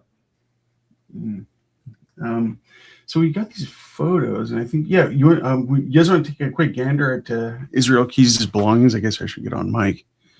Let's do that. What do you think? Sure. I guess we could also move on to another one if you guys think DPS isn't quite where it's at anymore. But it is really eerie to look at these guys. I think I can. If you can't see the link in the chat, you can just go to crimecult.com. It's relatively easy to find that stuff on the website. Yep. Yeah. I am really curious about your experience with like prison life and the stuff you talked about with that. Sorry, go ahead. No, I that was it. I didn't know how to word it because I'm what is your work history in regards to like the prison system? Well, like when I first started working in criminal law, and I really had no encounter with it before, so it was very new and weird to me. I worked at the public defender, and so you're talking to people who are in prison all the time. The link to here we go. It was just posted by Walker Lane. That's Parker's handle on YouTube if you want to subscribe for some great car content too. But that's the link right there, Crime Cult, and now a Victory Lap. There's That's the stuff we've been reviewing all night. So, but when you work for the PD, you end up, talking to people who are in jail awaiting trial. And people in jail have a lot of time on their hands. So you just have a long and sort of intimate connection to folks and what they do all day long and what their routines are like. And you also go and visit them in jail, because you have to talk to your clients before they go to trial to confer with them. And it's just a mess.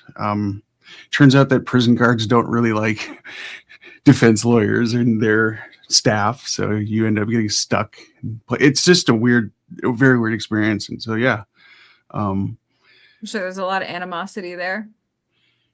Not well between like the cops and it's just a really tense environment because like a territorial thing. Yeah, like the prison guards don't like defense attorneys because they're, I don't know, on different teams or something like that. And it's just all very close quarters and it gets very real. You know what? Let me repost the link here. I'm sorry. I think folks are a little bit confused because it didn't come from the main account here. And I've got it right here. Okay. But yeah, it's just you kind of just come to understand like what the whole deal is in there. And the other thing is I did a lot of work with people who had been in prison for a long time and are like now corresponding with anybody trying to get their case to get worked on. And yeah, that's how I got involved in the whole FBI thing. I just opened a letter one day and, my whole life descended into a 15-year-long thing. And that case is actually still being litigated. Like I opened that letter and started getting into the hair and fiber stuff. That was like 2008. So close to 20 years. Yeah, it's just, I don't know. Yeah. Hopefully that answers your question. But yeah, worked with a lot of people in jail. And you want to look at the cell stuff? So I've got the pictures up right now from the PDF we downloaded. I think his possessions. Is that what you're referring to? Oh, I meant like the prison files that we got. Oh yeah. Okay. Yeah. Let's switch over to that. We're just looking at a headlamp right now and it's a little creepy, but let's see here. So we've got, oh, is it going to be the Anchorage PD one? Is that it? It's the last one. Some link. Yeah.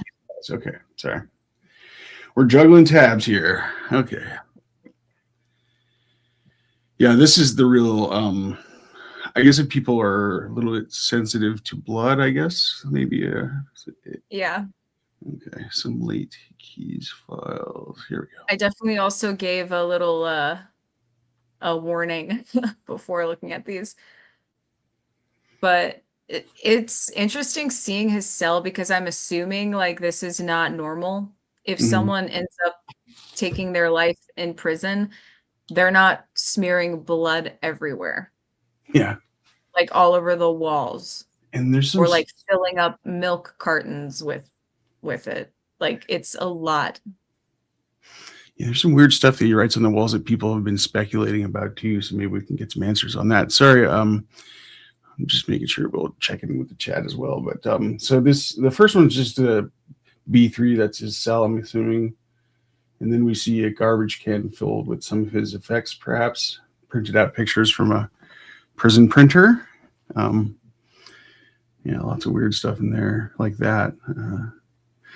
That's a prison printer? Like he had to, you think he asked for it to be printed? Yes, you can't get like normal photos. Like there's so many weird things like that. That just the prison has all these weird regulations. I don't know. That's my assumption. Hey, yeah. Victoria. Yeah. Will you drop that same link for everybody? Because I think what's happening is people are watching on individual channels, and it's preventing them from. I don't know. Just a guess. I dropped it in again, but oh yeah, that's the other thing to mention, I guess, is that may be confusing folks, is that we're streaming in 3 different places. So yeah. And that's why I'm trying to keep track of the chat. So yeah. The Leo Paul Helmar channel, the Victoria Evans channel, and the Walker Lane channel. So yeah, we're mixing it up. And just imagine if we start streaming to multiple destinations, we're really getting out there. That'll be crazy. Yeah, thank you for hosting this, Leo. We appreciate it. Yeah, it's He's a great host. Well, except for when it comes to getting a mic to work. But so okay, we're looking at this one. Do we want to move on to let's kind of buzz through some of these, or what do you think? Yeah, sure. I thought it was like interesting what you said about the prison printer, though, like that he had to specifically ask for that picture. Yeah, because this was back in like late 2012, and so I didn't even know. At that point, I was working actually for the prosecutor's office. I moved to the other side, so I wasn't. But like, it was difficult to get. They don't nowadays. They have an email system where they get printed emails that they can use to correspond with people. But even that it's arduous to get done because it costs money usually, and people in prison don't often have money. So yeah. Anyway. Here it looked like he was trying to like practice rolling up the paper to attach to the pencil. Because that's how he like made that makeshift. He like stuck a razor in a piece of a pencil, like a really short pencil, and then he elongated it so he could hold on to it. And it looks like he has 3 different versions here of trying to like roll that up. Great. So it looks like your link did work, Walker. So we can Parker. So we can be assured of that. Jill had it's also super easy to find if you just go to crimecult.com. Yeah. Scroll down a little. It was on December 24th. Yeah. It was Almost Christmas immediately. Eve. Yeah. Yeah. Christmas Eve and Christmas Day, we posted the last 2. Jill had a question about the rumors that were started by True Crime BS that FBI agent Ted Holla said Keyes may have had 54 victims and had written it in blood on the cell wall and then smeared it away. Well, that's quite the scenario. Sorry, I should have put that up. You guys heard that? I heard it from Jill, who commented on our channel. Okay. And that's the first I ever heard of it. I don't like, did Ted Holla actually say that himself? Huh. Yeah. Because like if you look at the cell photos, like if you pull them up, you cannot see that. Like I've looked, I've zoomed in on them, I've tried to find them like on the wall, like it doesn't look anywhere like it said 54 and then it was smeared. Like where? Yeah, there's the writing. However, I do believe that sounds like something that TCBS would come up with. Yeah. Does sound a little fan fiction-y. This is one of the more interesting things that I've seen, just in terms of people's interpretation of it. That it's, I believe it says Caracol, and I guess that's a place in perhaps South America or Spanish word. But there's also an island near where I am in Southeast that's named Caracol, but it's very obscure. Really? Yeah. It's an Alaskan island? Yeah, it's probably like within 200 miles of me. Yeah. Interesting. I didn't know that. Huh. Yeah, it's in the, I assumed it was from his time in Belize because Caracol is that Mayan archaeological site with like the Mayan pyramid.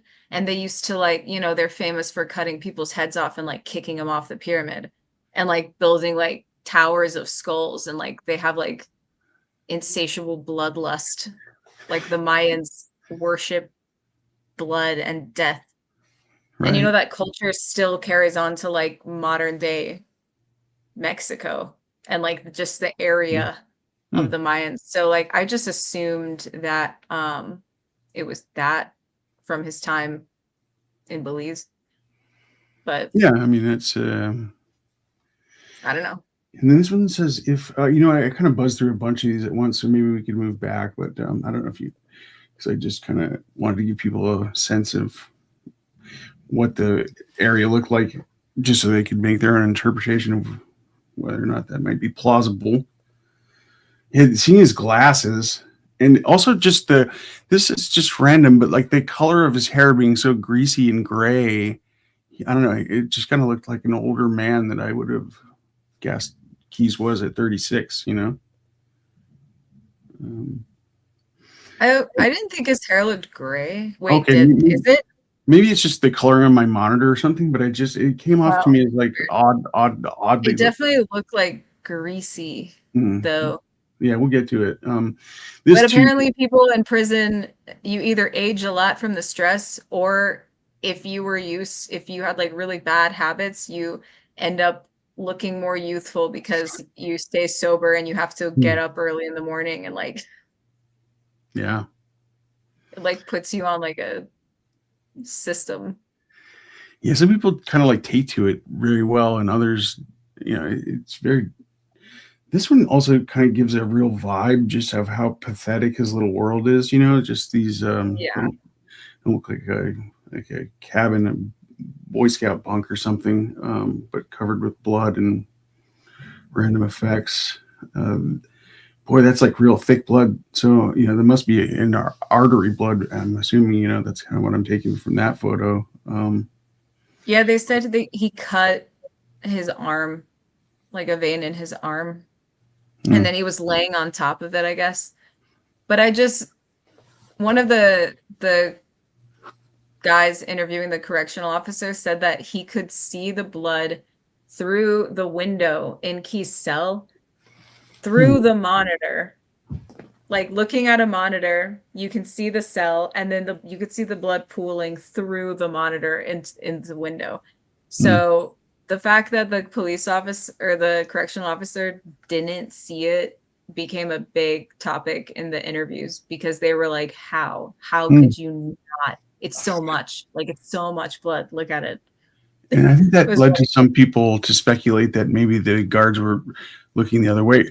Richard, I wanted to thank you before for the $20, and I really appreciate the another 10. So I guess we should take priority with his question. I wonder if Keyes was a Satanist. The serious lack of motive for his crimes, the lack of empathy, and the sheer randomness of his crimes makes me wonder. Have you guys heard anything about Satanism being involved with Keyes? Yeah. In episode 1 of our new 3-part series, we talked about this. We actually play audio from Keyes' interviews. He talks about Satanism himself, and he says that he was really interested in it when he was younger, and that he was planning a satanic ritual with that girl who he ended up sexually assaulting. Yeah. But then he said when it actually came time to doing it, this satanic part, completely he lost interest, and he just got so focused on actually like harming this girl and like the sexual sadism aspect. He's like, it totally went on the back burner. I didn't care about it. And then he realized after that if he doesn't believe in God, then how could he believe in the devil? Because how could the devil exist without but then God doesn't exist? And he was just saying that it didn't make sense to him.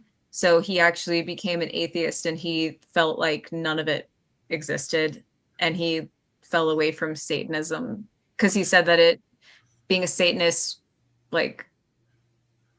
it contradicted his atheism.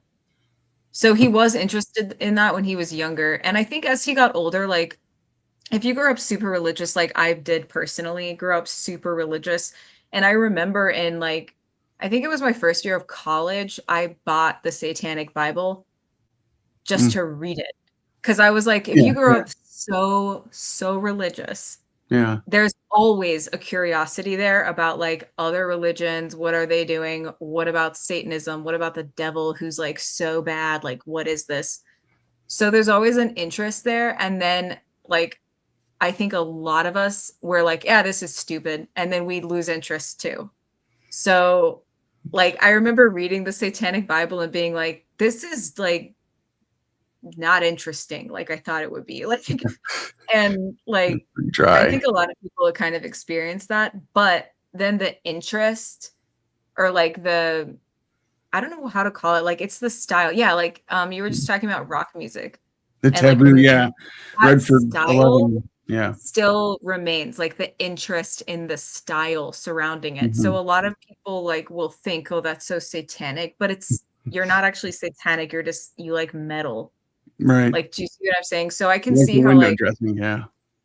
yeah, like the I'd like to style take might a have remained. second to speak to the idea that there was no motive. Ooh, The psychopathy is a right. self-evident motive. He has compulsions that he doesn't have functional control of that lead him into those acts. So that's the motivation, is just a personality disorder that he's burdened by. Yeah, I think that you made that point like early in the first stream that we did, and it's really stuck with me ever since because it's like, it's sure maybe just under your nose a little bit. But the other thing I wanted to mention is I posted a link in the chat to the early years part one, which is, I believe, what you're referring to. It was published back in February of 2025 that has the Satanism stuff in it. Oh, I also want to add, I like to say when I mention that they're compulsions, is that doesn't remove his individual culpability. Right. Because we all have compulsions and we don't all act on them. Right. Yeah, and this is where the whole lead theory of violence came in. And I love that because it's so interesting. It adds a really interesting wrinkle, which is, there's a lot of these sort of data graphs that show like violence going up with the emission of lead or in gasoline and paints and stuff. So people think there may be a correlation. It's hard to say, I guess, but there's been books about it. One called Murderland recently about the smelting plant in, I think it's Spokane. But anyway, that's one explanation for why they might be so many serial killers from the Washington area. Interesting. I think it's like a big combination of stuff. Because like he had, 11 siblings? Somewhere in there, yeah. An Irish Catholic level of siblings, yeah. My mom had like 8, but she grew up in like the 50s, so it's a lot. Yeah. And so it's interesting to see like what is his like younger brother like, or his sister. Yeah. Like his older sister. So I mean, you could still be impacted by something environmental like that impacts like your brain development or hormones and can like lend you like make you more like rageful, I guess, or prone to anger. But like, how far does lead poisoning take you? Does it take you to kidnapping, rape, murder, disposal, arson, bank rob? Like, at what point are we talking? This is like, you know what I mean? So like, I could see someone like getting really, really hostile and angry, but like, yeah, I think at some point he's just a psychopathic, homicidal maniac. I mean, the lead also removes like damages executive functioning and impulse control and all of that stuff. But again, for me, how I view it all, it doesn't remove the individual culpability or responsibility for those actions. He's still a murderer. I wish that the state had killed him instead of him getting to kill himself. But yeah, it's just such a mess.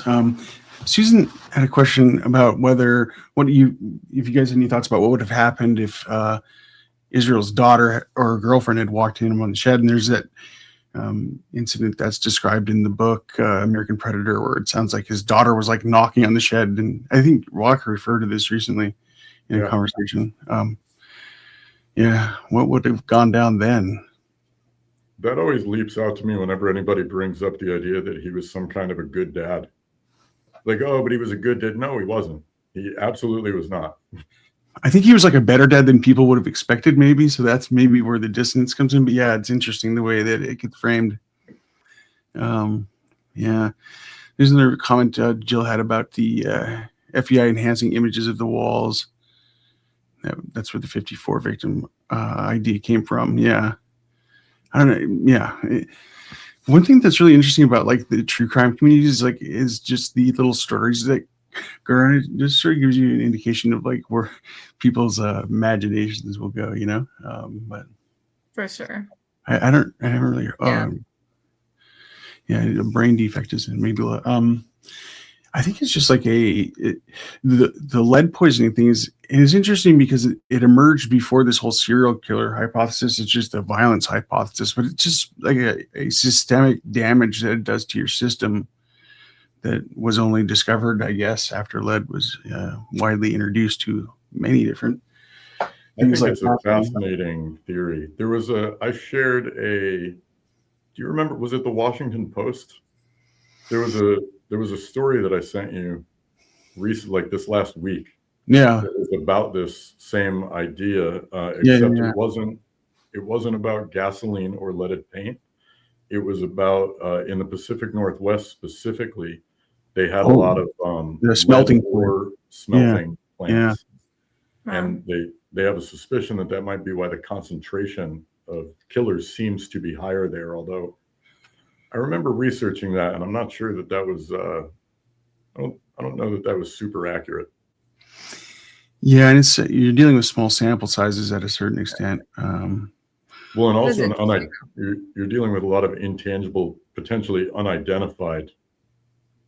You know, maybe the serial killers who live in the Pacific Northwest are less competent than the serial killers everywhere else because of the lead, and so Right. they've gotten caught at higher rates. So it Yeah. looks like there's more density of the area. That's a Yeah, great that's point. interesting. Yeah, Because yeah, like we know of more in the area, but that doesn't mean there aren't yep, more somewhere else. exactly. Like, Yeah. Jeez, It that's a also good point. doesn't mean that they didn't go there for other reasons. There could be something about that region, kind of similar to Alaska in that regard. Right, That there's some sort of filter, and yeah, yeah, Yeah, I mean, Alaska, as you know, because you live there, it attracts yes, a certain kind of person with a certain kind of mindset and a certain kind of personality. And I think that's true of Pacific Northwest as well. yeah, I mean, he specifically said that it was more difficult to get away with stuff in Texas because everyone has a gun. You Mhm. can't that we talked about this with the last time a little bit, but like all it would take is for Keys to walk into the wrong house. I mean, Bill Courier almost if he I feel like if age wasn't a factor and he didn't need like specific medication, you know what I mean? Like yeah, it was just the it would just take the wrong house to walk into. Someone mm, with a gun being like, "I'm not putting up with this. You're out of your mind," and just shooting him. Like the mm, whole, Indiana Jones, that famous scene where the guy with the knife, he's going like this and Indy just pulls out a gun and shoots him. yeah, Keys just needed to meet the right Indiana Jones type to like just shoot him in mm, the face. So like I think that people are picking regions where it's less of a thing, mm. less likely that that will happen. You know, even without a gun, I mean, granted, he did use a rifle to do it, but not he didn't shoot the guy to death. That Chris and my mind's blanking on the other name, but the Wells family Mm. that we talked about during the last stream, he just beat the guy to death.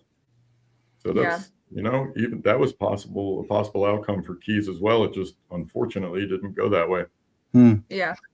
A couple quick, good, interesting comments here. Susan mentions that Israel hit all the ticks for a serial killer, torturing animals, arson, and yeah, it's like when you go over the stuff that's in the description for like a factor two antisocial, however you want to define it, he really does hit like every single one. And I also Joan mentioning that there's an Aryan nation near Idaho. I was just thinking of the fact that after the OJ trial, Furman moved to Sandpoint, Idaho, which is, I guess, notorious for that. So yeah, lots of that in the area. I believe that was at Hayden Lake, Idaho, if I'm remembering correctly. Yeah, yeah. I mean, when you get into those like areas of those states, like on the west coast that aren't populated, it's such a different vibe. Like it's not the hippy dippy city vibe of a Portland. It gets definitely strange. And yeah, Susan didn't bring it. This is like something I don't think like we have touched on it a couple times, but his family was living in a tent for years, right? Like, Yeah. because So actually flip houses. the living in the tent thing was in some early information I got. So the first documentary that I made for YouTube was like almost 5 years ago. Wow. So I put that out. That's the living in the tent is actually not in the new documentary. That information's been updated with the files we've got. His family was like renting a trailer on Hmm. a property. So it was still a very, very kind of like impoverished and small situation that they were in. So like Keys could have been exposed to something like that. I don't know.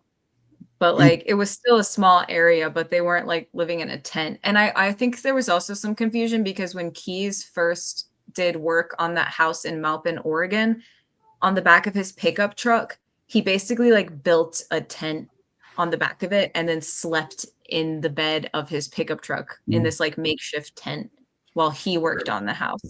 And then I his thought- family would drive in there like in an RV, I think. No, maybe not an RV, but they would drive down to the house from the farm that they were living on in the trailer and then like work on it during the day and then go back. Mhm. But still, I mean, it was a really small place and like they still lived in a small cabin on the property. It's still a lot of kids. That's why when Keys was like 16 or 17, he built his own cabin. And his mom was like worried he was spending too much time alone, which I think is crazy. I'm like, if you have a 16-year-old boy and like he's a teenager, he probably doesn't want to live with like 13 other people in a tiny house. And so he goes and builds his own like cabin. I think it says a lot about his mom having problems like letting her children be independent, Right. which can Yeah. be also Codependent like- type relationship. Yeah. yeah, that's super messed up too. Yeah. Because Yeah. they create like attachment style issues Yep. by doing that. You know what, Victoria? I was just thinking that the description that Callahan had in American Predator seemed to mirror the. So maybe she just took that from you and didn't fact check it or something. Because I'm just.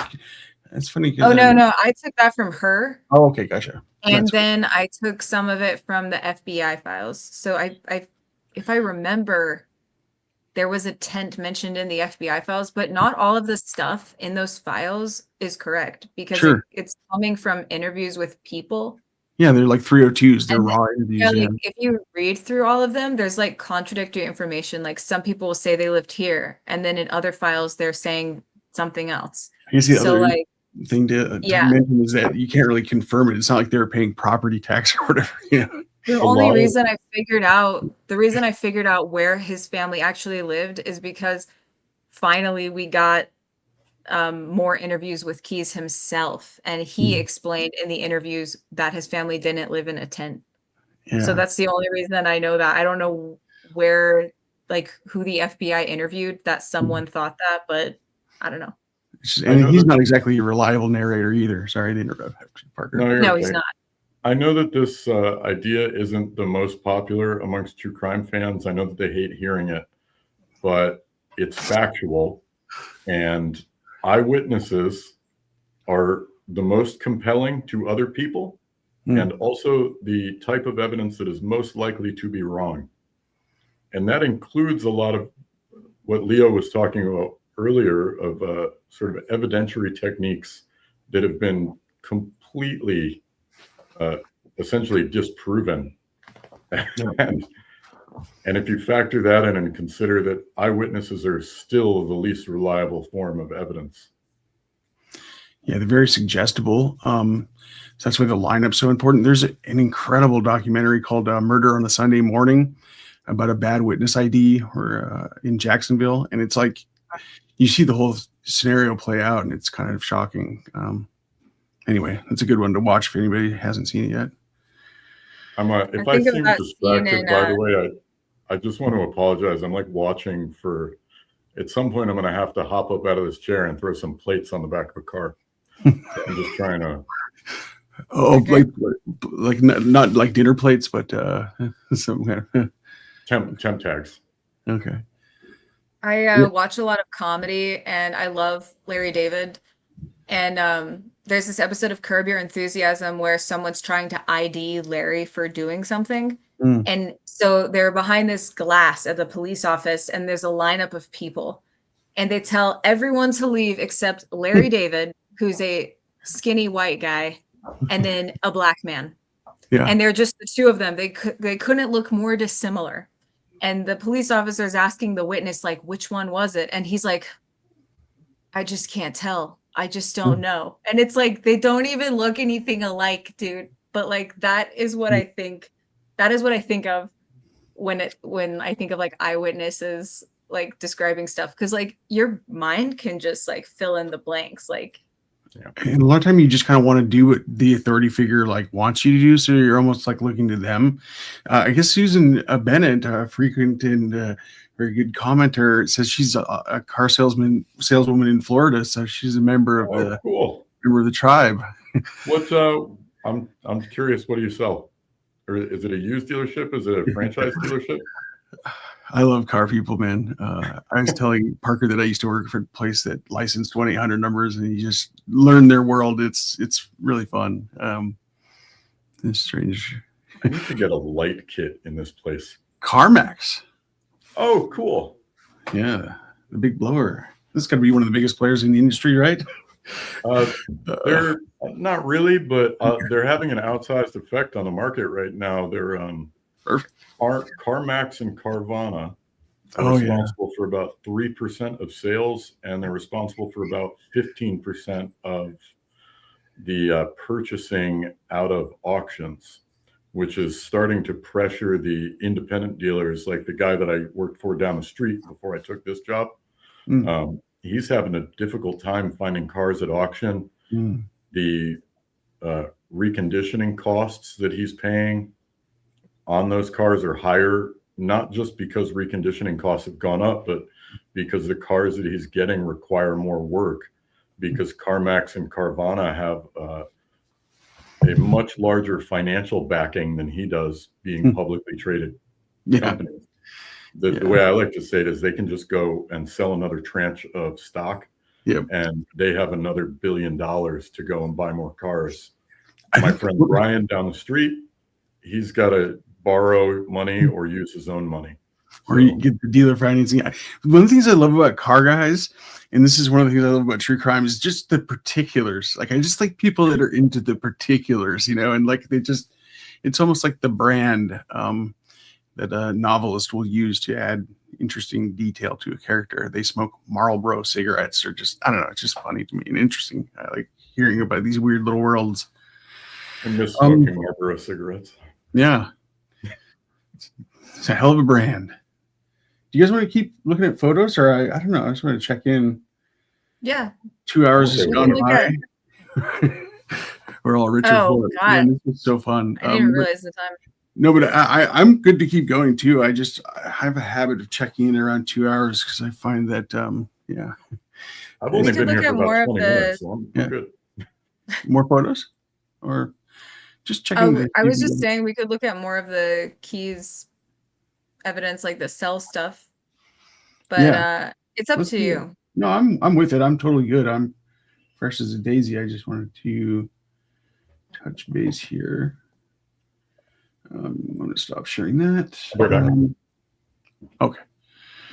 So let's see here. Let me get back into present mode, which, let's see here. So we've really touched on, ones I don't think we've touched on at all are Anchorage Police Department stuff, Essex Police, and the interviews. Those are the ones we haven't looked at all. Are any of those ones you were referring to, or?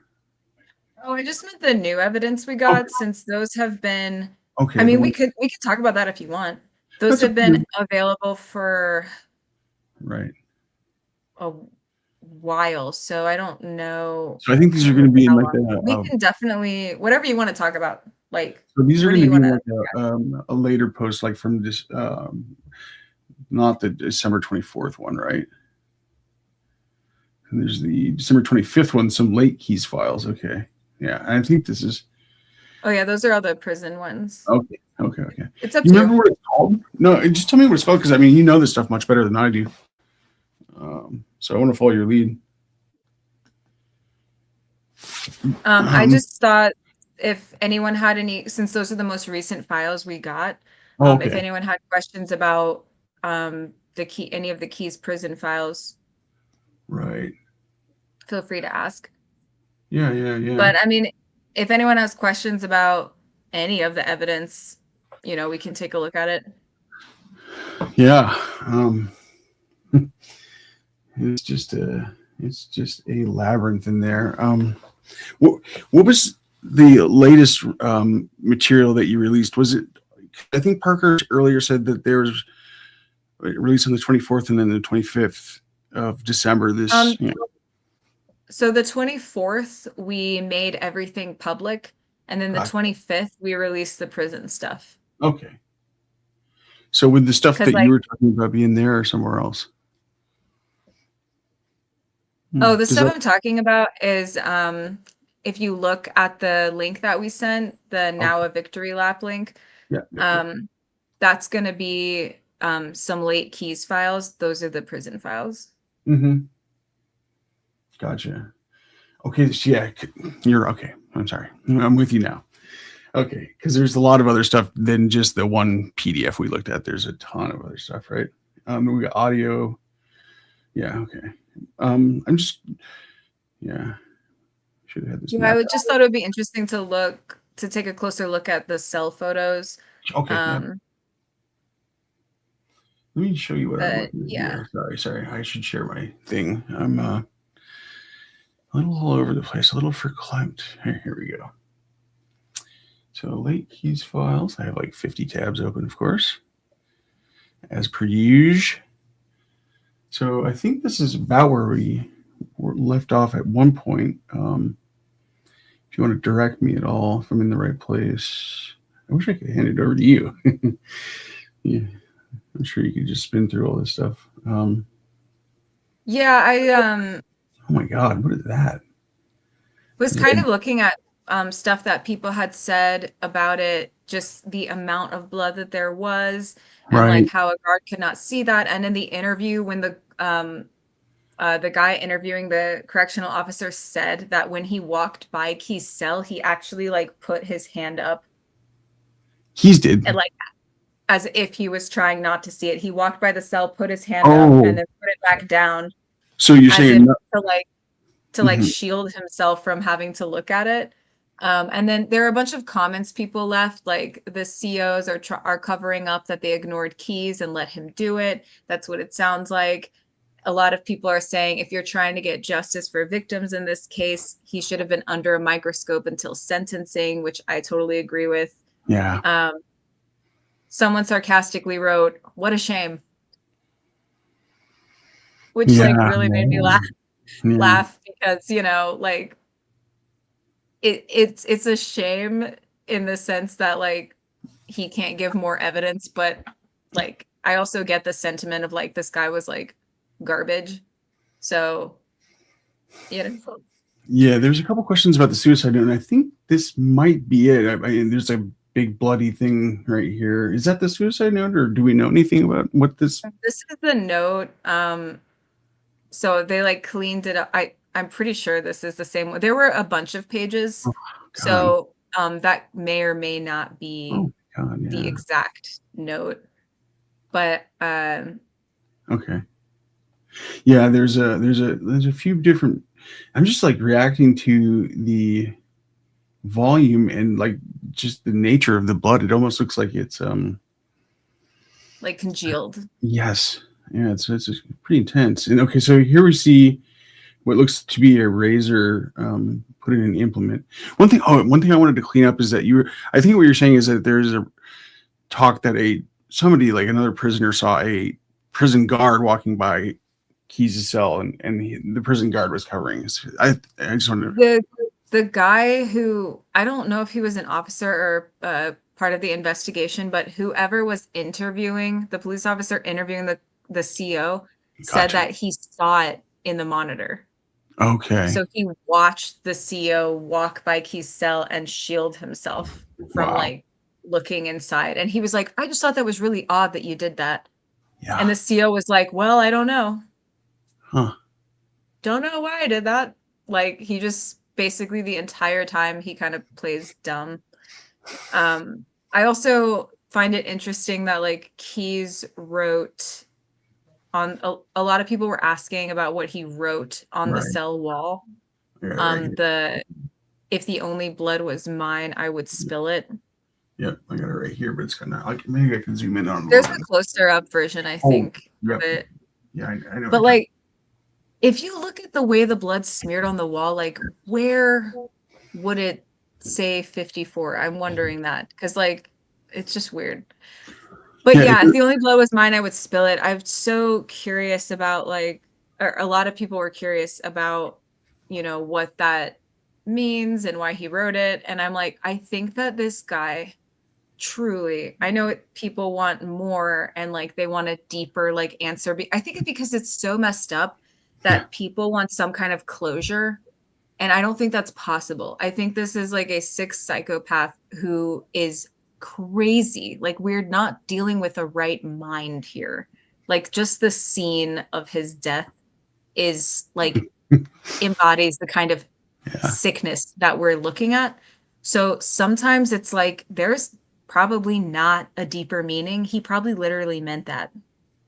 He's like, if I can't kill anyone else, I'm killing myself. Like that's the bloodlust. Hmm. I'm gonna finger paint in blood now. Goodbye, world. Like I just think he's pathetic. And yeah. it seems to be a hazard of the true crime genre where people will speculate from their comfortable couch, like what some crazy person was thinking when they did whatever, and you're like, yeah, maybe not. The other thing that I was going to say about that phrasing is it almost seems like it could have been from like the Bible or something. I don't know, just the way it is. I don't know, kind of archaic or something. I Let's don't know. ask ChatGPT. Maybe a Slayer song, Yeah, Yeah, it could be like yeah, a lyric from Raining like Blood. that would make a lot of sense because it's like seriously, a yeah. sort of somebody else's interpret. Yeah, that would make a lot of sense.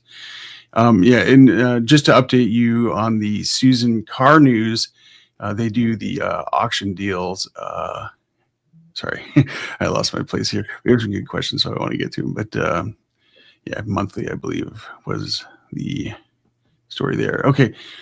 Or is his creepy poem Ode to Death the only suicide note? That's a comment by Outdoor Loser 4340. And so that had also been interpreted as a suicide note, yes? A lot of people say it's his suicide note because that's the paper that was in his cell when he was found. But I actually we don't know when he wrote it. Like he could have written that months in advance. Like, you know, the little the little skull drawings he did? Apparently those were found, like the FBI said they're found under his bed when he died. But apparently he'd done those a few months in advance. So this is just stuff he's been doing. Hmm. And he also tried to kill himself a few months before this too. So I think there's like a timeline here that's not fully filled out from the FBI or even like his prison files. And I think also there's like he was spending a lot of time alone all day for months. So he was definitely doing something. And like you can see in his effects in that little like tub of his belongings, there's a lot of papers in there. There's a lot of other stuff. Like we don't know how long he'd been working on this. We don't know. So I think people call it the suicide note, but I think his suicide note was actually this. Hmm. I don't think it was the paper. I think it was this crap Right. that he finger painted. I think another thing that like we lose sight of is that when people are like in solitary confinement, like their mental health often declines. So it's another thing that could make it difficult to try to interpret. Yeah. Like Susan imagine. also, I'm sorry, go ahead, please. No, I interrupted you. It's No, fine. no. I was just going to get to another question, so we should proceed. In I order. agree with you. It's a really, really important point. This guy was already fucked up. Now put him in solitary for 10 months. Right. Like, what is that going to do to his brain? Do you know what I mean? So, like, is there a deeper meaning? Probably not. One of the most fucked up humans to ever live, and then he gets to jail. Susan asked a good question that we didn't really address yet. How did he get a razor in there? There's supposedly a sign on his door that said no razors. Yeah, the sign on the door that said, "Do not give this man a razor." I'm so curious about that because I I thought that it was on his door at the time, but I think that he was put on suicide watch months before, and I think that he tried to commit suicide months before this, like the first time. I don't know if that note was even on his door, but what we know from the interviews is that there's a list of people who get electric razors and people who don't, who get like the actual razor. And like the interview with the inmate, he was saying that like no one looked at the list or cared. So they probably saw his name on the list but like didn't care. And Right. just he said every morning they go to you and they ask if you want to take a shower and if you need a razor. And if you say yes, they're supposed to give you the razor like the list that you're on. And I think they just gave him a regular razor. Like I really think that if it wasn't on purpose, it was gross negligence. Like I think they were like, this guy's a loser. He's a sick serial killer freak. Who cares? Career, I've happened to have worked with 2 retired correctional officers. And based on my conversations with both of them, it basically confirms what my lovely wife just said, which is that they don't care that much. They think of these people the same way we do, maybe even worse than we do, because they have to interact with them every day. I was just a few days ago having a conversation with one of the 2 gentlemen that I've worked with who's in corrections, and he was telling me a story about losing his temper with an inmate who was basically every day this guy would threaten to kill him. And he said after a couple months of that, one day it just crossed him the wrong way and he lost his temper, burst out of the box, went into the guy's cell, closed the door behind him, and basically said, "What's up? What are we doing? I heard you want to you tell me every day you want to kill me. What are we doing?" And that kind of gives you if somebody was threatening you every day, would you? Yeah, sure. Here's your razor. It's interesting that the correctional officer said that a lot of guys would mess with the COs, but Keys didn't. And he was like really quiet and kept to himself. But everyone knows why he's there. It's in the press. You got the FBI interviewing him. He gets his own special little cell. Like there's a top bunk there, and there's not another person in the cell. Like he's alone. And everyone knew he was like a serial killer. Even the inmate, I think he said this, if I recall, but like that the serial killers are looked at differently, because even though if you commit a violent crime and you're in prison, you still see a serial killer and you're like, okay, but that guy's crazy. Yeah. So like there's an othering that even the worst of the worst violent criminals do to serial killers. They're like, yeah, I know I'm like a terrible person, but like he's really crazy. So like there's like a differentiating thing that happens with them. Yeah. And like people, like they're all locked in this box. The way that they must view someone like Keys is like, yeah, it's like the littlest thing can like set off a huge, it's they're like caged in their no quarter, nowhere to retreat to. JMass 8895 was just speculating that he may have wanted to give a final send off to the FBI for having them do a wild goose chase, which makes a lot of sense. Yeah, I could totally see that. Susan, he apparently Keys was a fan of ICP. Well, that will maybe reveal something. Is that true? Was he down? He loved ICP. A bunch of his military buddies said that, and they have that song called "If I Were a Serial Killer." Oh yeah, which is so I hadn't heard it before. I like when I read that he liked ICP, I was like, well, I guess I'll take one for the team and go listen to their music. They suck out loud. That was fun. Yeah. They're interesting guys, but like I don't think they were really into that stuff, but it was sort of like there was a minor genre. I was a big hip hop head back in the day, but everybody hated Insane Clown Posse, except for people that liked them. So it was a weird thing. They're kind of like they're much more successful, but they're kind of like a rap version of the Misfits or something. Yeah, it's a good analogy. They have like their own weird band of travelers, but yeah, like the music isn't like, I don't even think Juggalos like ICP because they just suck. They have a huge, crazy festival every year. I just want to, it's not just a few travelers. It's, oh yeah, they have like a festival in their own right that draws tens of thousands of people every year. What is yeah, it? The Gathering of the Juggalos. gathering, yeah, every year. It's I in thought like that was a joke. Shithole in Ohio. No, it's No, a real thing. There's a not a joke. documentary on it. That's that a you can real watch. festival. Yeah, We've had this conversation before. They're really interesting, like I weird. don't remember that. I probably weird blacked it groups. out. There's the genre is called horrorcore, and anyway, I won't go into it. It's No, go into it. There was a whole thing like before ICP, where other guys were doing the stuff where it was like shock jock shit, is what it was. Yeah. And ICP weren't really into clowns or anything like that. Like they were just like two ghetto trailer dudes from Detroit that like came onto a business model that seemed to work, and they had a bunch of weird eras, but yeah, they just were I don't know, yeah, they sort of developed their own thing. It's kind of inexplicable, but it also intertwines with the wrestling world, which I think is hilarious. And it's basically, That's so weird.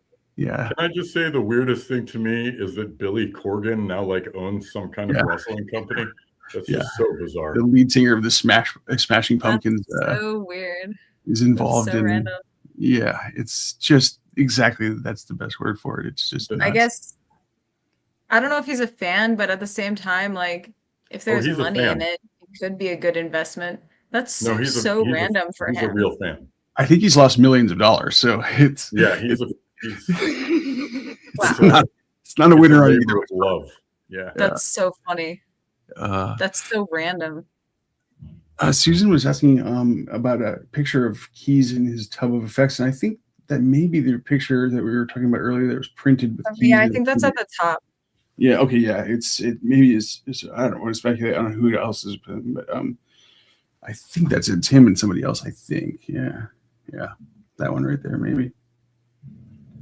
It's in the garbage. Is that a pic of himself? That's a picture of him and his daughter. Yeah. And we just blurred her face because we kind of decided together.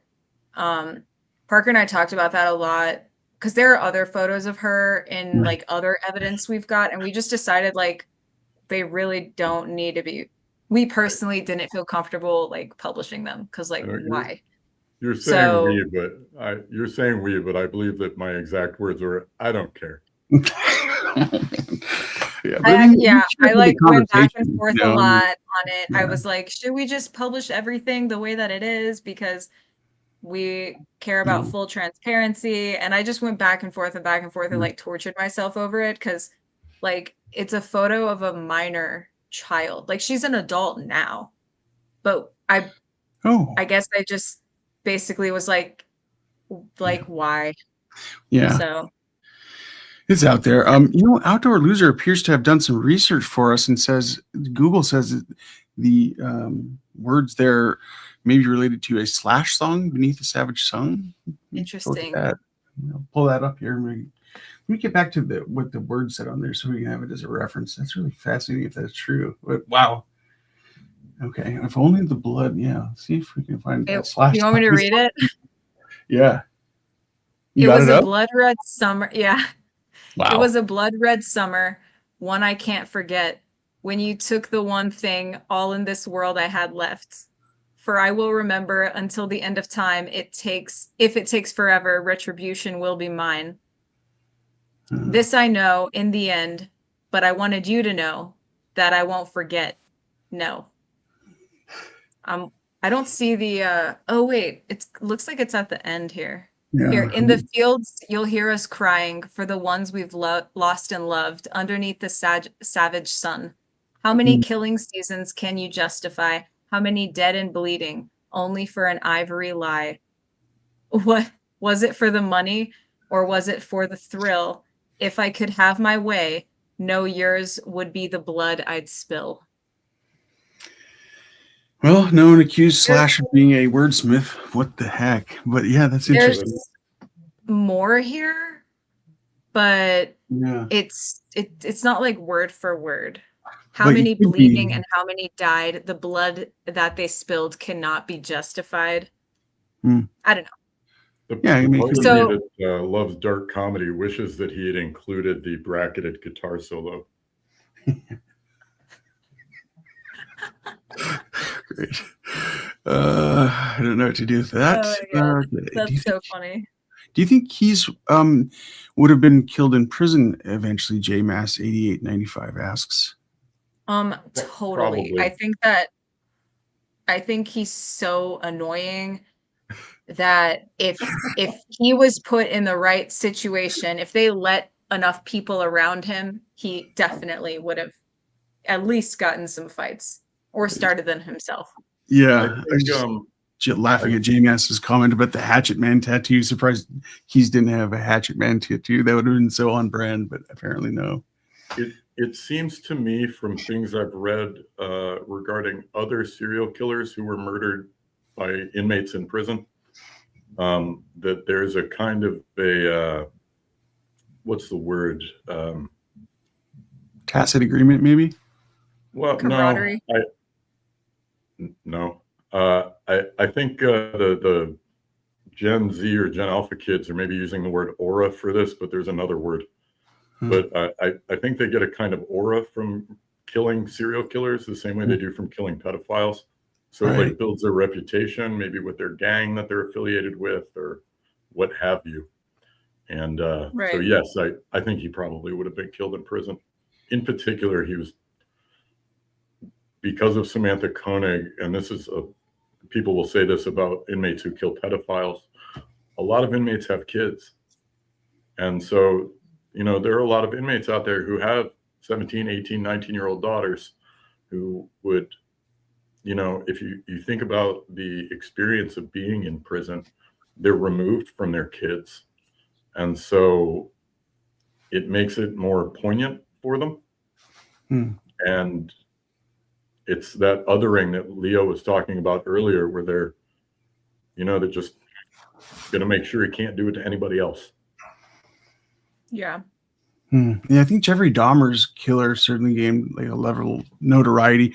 Another super chat. That's amazing. That's the word I was looking for, notoriety. AZ Mesa Tom from down there in the desert. Victoria, thanks. I enjoy all the information from your videos and research. Leo, thanks. You're welcome, of course. 59 bodies for Keys. Henry Lucas claimed over 100. I think Mesa Tom is skeptical of those numbers. Yeah, I think Mesa. Go ahead. No. It was for you. Well, I think it was maybe just thrown out there to the group, but I think basically everything I've seen about Lucas makes it seem like he was just taking every murder. They wanted to give him for some, I don't know, maybe again notoriety, but I'm dubious of that number for sure. Yeah, I don't think there's evidence to support it. I mean, is it possible? Sure. Anything's possible. Is it likely? Is there evidence for it? Absolutely not. Yeah, there's not evidence for it. And the question is this. So he's asked how many, and he says less than 12. So the FBI stated that they believe he has 11 victims. He paints 11 skulls. They think it's 11. So if he is so self-absorbed that, because the thing is, when he got arrested, he could have just kept his mouth shut. He didn't have to say anything. But he said a lot of weird shit that he shouldn't, that a lawyer would have been like, what are you doing? Yeah. I mean, Like at one people in point the he told the comments- Texas. I'm sorry What? for interrupting. People in the comments on those videos that we released, his interrogation videos, there are hundreds of comments people have left being like, don't answer questions without a lawyer. What is this? Yeah. So on the one hand, I mean, he even said to them, he's like, man, I don't remember the quote, but Keys told the Rangers, he was like, if they knew that about me, then they would have been knocking on my door a long time ago. Right. That's a really What are you, Billy weird thing to Badass? say. Like, Yeah. innocent people don't say that. So on the one hand, he's either completely wants to keep himself out of the press. He doesn't want any notoriety, or he does want the notoriety. That's why he talked to law enforcement. Why would he tell the police, the FBI, that he killed less than 12 people and they think it's 11? Do you know what I mean? Like, he either wants the notoriety and he's an egomaniac, or he isn't. So like a lot of people are like, well, he killed like he killed hundreds of people. I'm like, there's no evidence for that. And if he did kill that many people, I think he would have bragged about it a little bit to somebody, at least one person. He would have bragged about it. But I think there's one not of a the- single person or agent or law enforcement officer that has said anything to that effect. Well, or he would have at least teased it. You know, it would have been 11 that you know about. Ha ha ha. Or you'll Right. never know how many. It would be stuff like that. It wouldn't be. You need to leave some sort of devious serial killer clues for us. Yeah. The only the thing is- person I heard say it had been talking to TCBS. Hmm. And he said, well, we think it's 11 people at least in America. So then TCBS is like, Right. well, we think he's wrong about that. We think it's a lot more. And that means he only killed 11 people in America and killed other people internationally. And I'm just like, okay, again, there is not any evidence though. Hey. Like I think people, because he's so horrific and awful, people want him to be worse. And I'm like, he's bad enough already. Like, Do you want to Yeah. share our and it's I could go either way. Yeah. Do you want to share our sort of TCBS story Oh, that developed don't tease me. over the month? You both know what I'm talking about, because I've talked to both of you about you mean the Somewhere in the Pines? Oh, yeah. Well, they're related. Right? They're produced by his production company, that or either or whatever. It's not even Elliot Sure. Smith album either one. Yeah, if you want to. Sorry, Okay. that confused me because I No, think so- of them as being different. Okay, so I have a fun. Well, I don't know if fun's the word, but I have a story to share. So first we got emailed by Leo, and Leo's email was very professional, very well written, and very courteous. And Leo and I became fast friends, and here we all are chatting. A couple weeks later, we also got an email from Somewhere in the Pines, which is a TCBS affiliated podcast.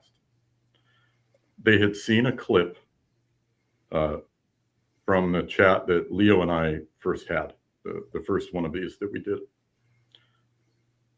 And they decided that they were going to shoot their shot too. And so they sent us an email. The email that they sent was sent to me, but addressed to Victoria.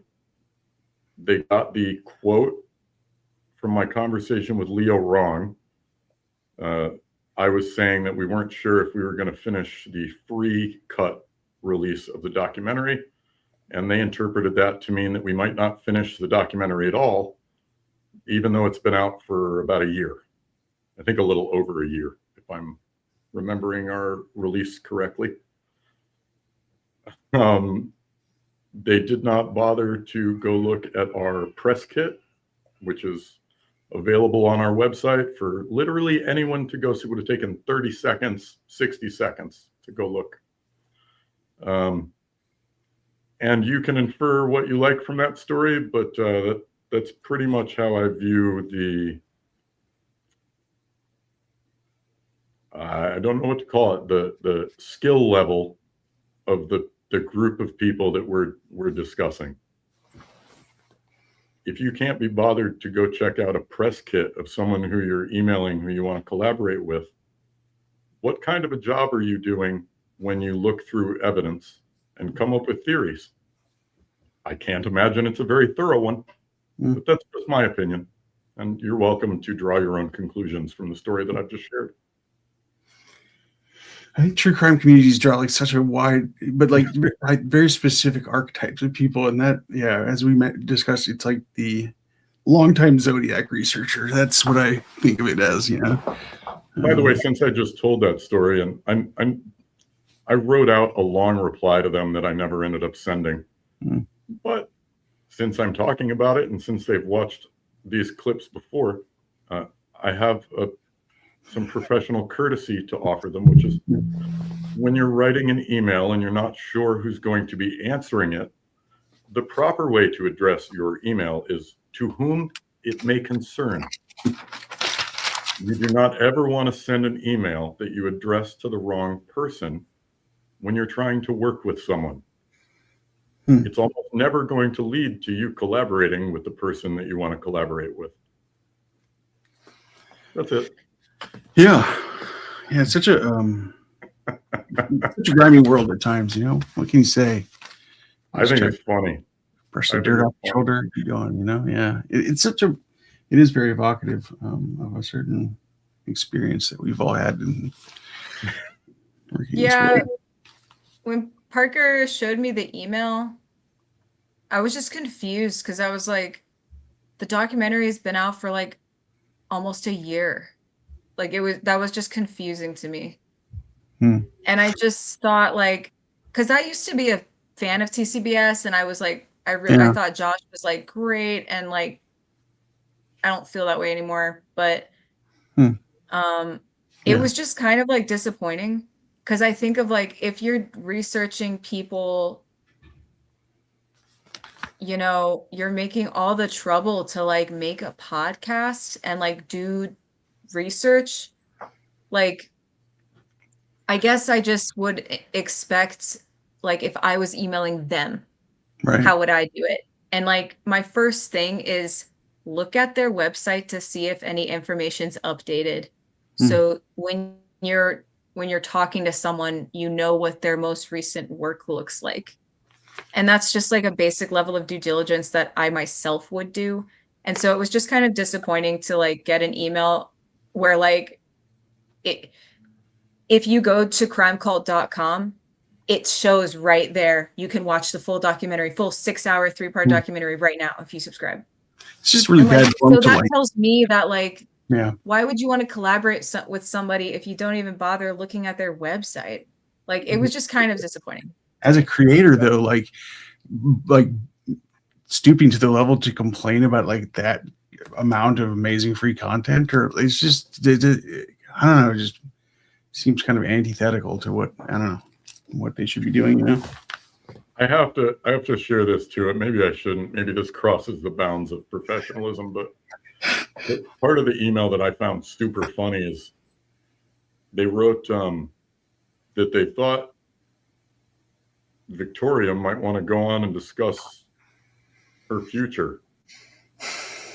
And as I joked to her, I was like, the fuck do we have to talk about our future?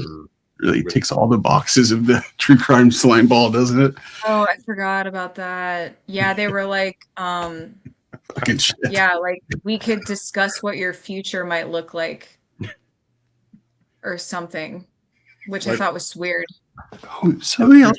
Like not being affiliated with TCBS. That's my response that I'm now making publicly.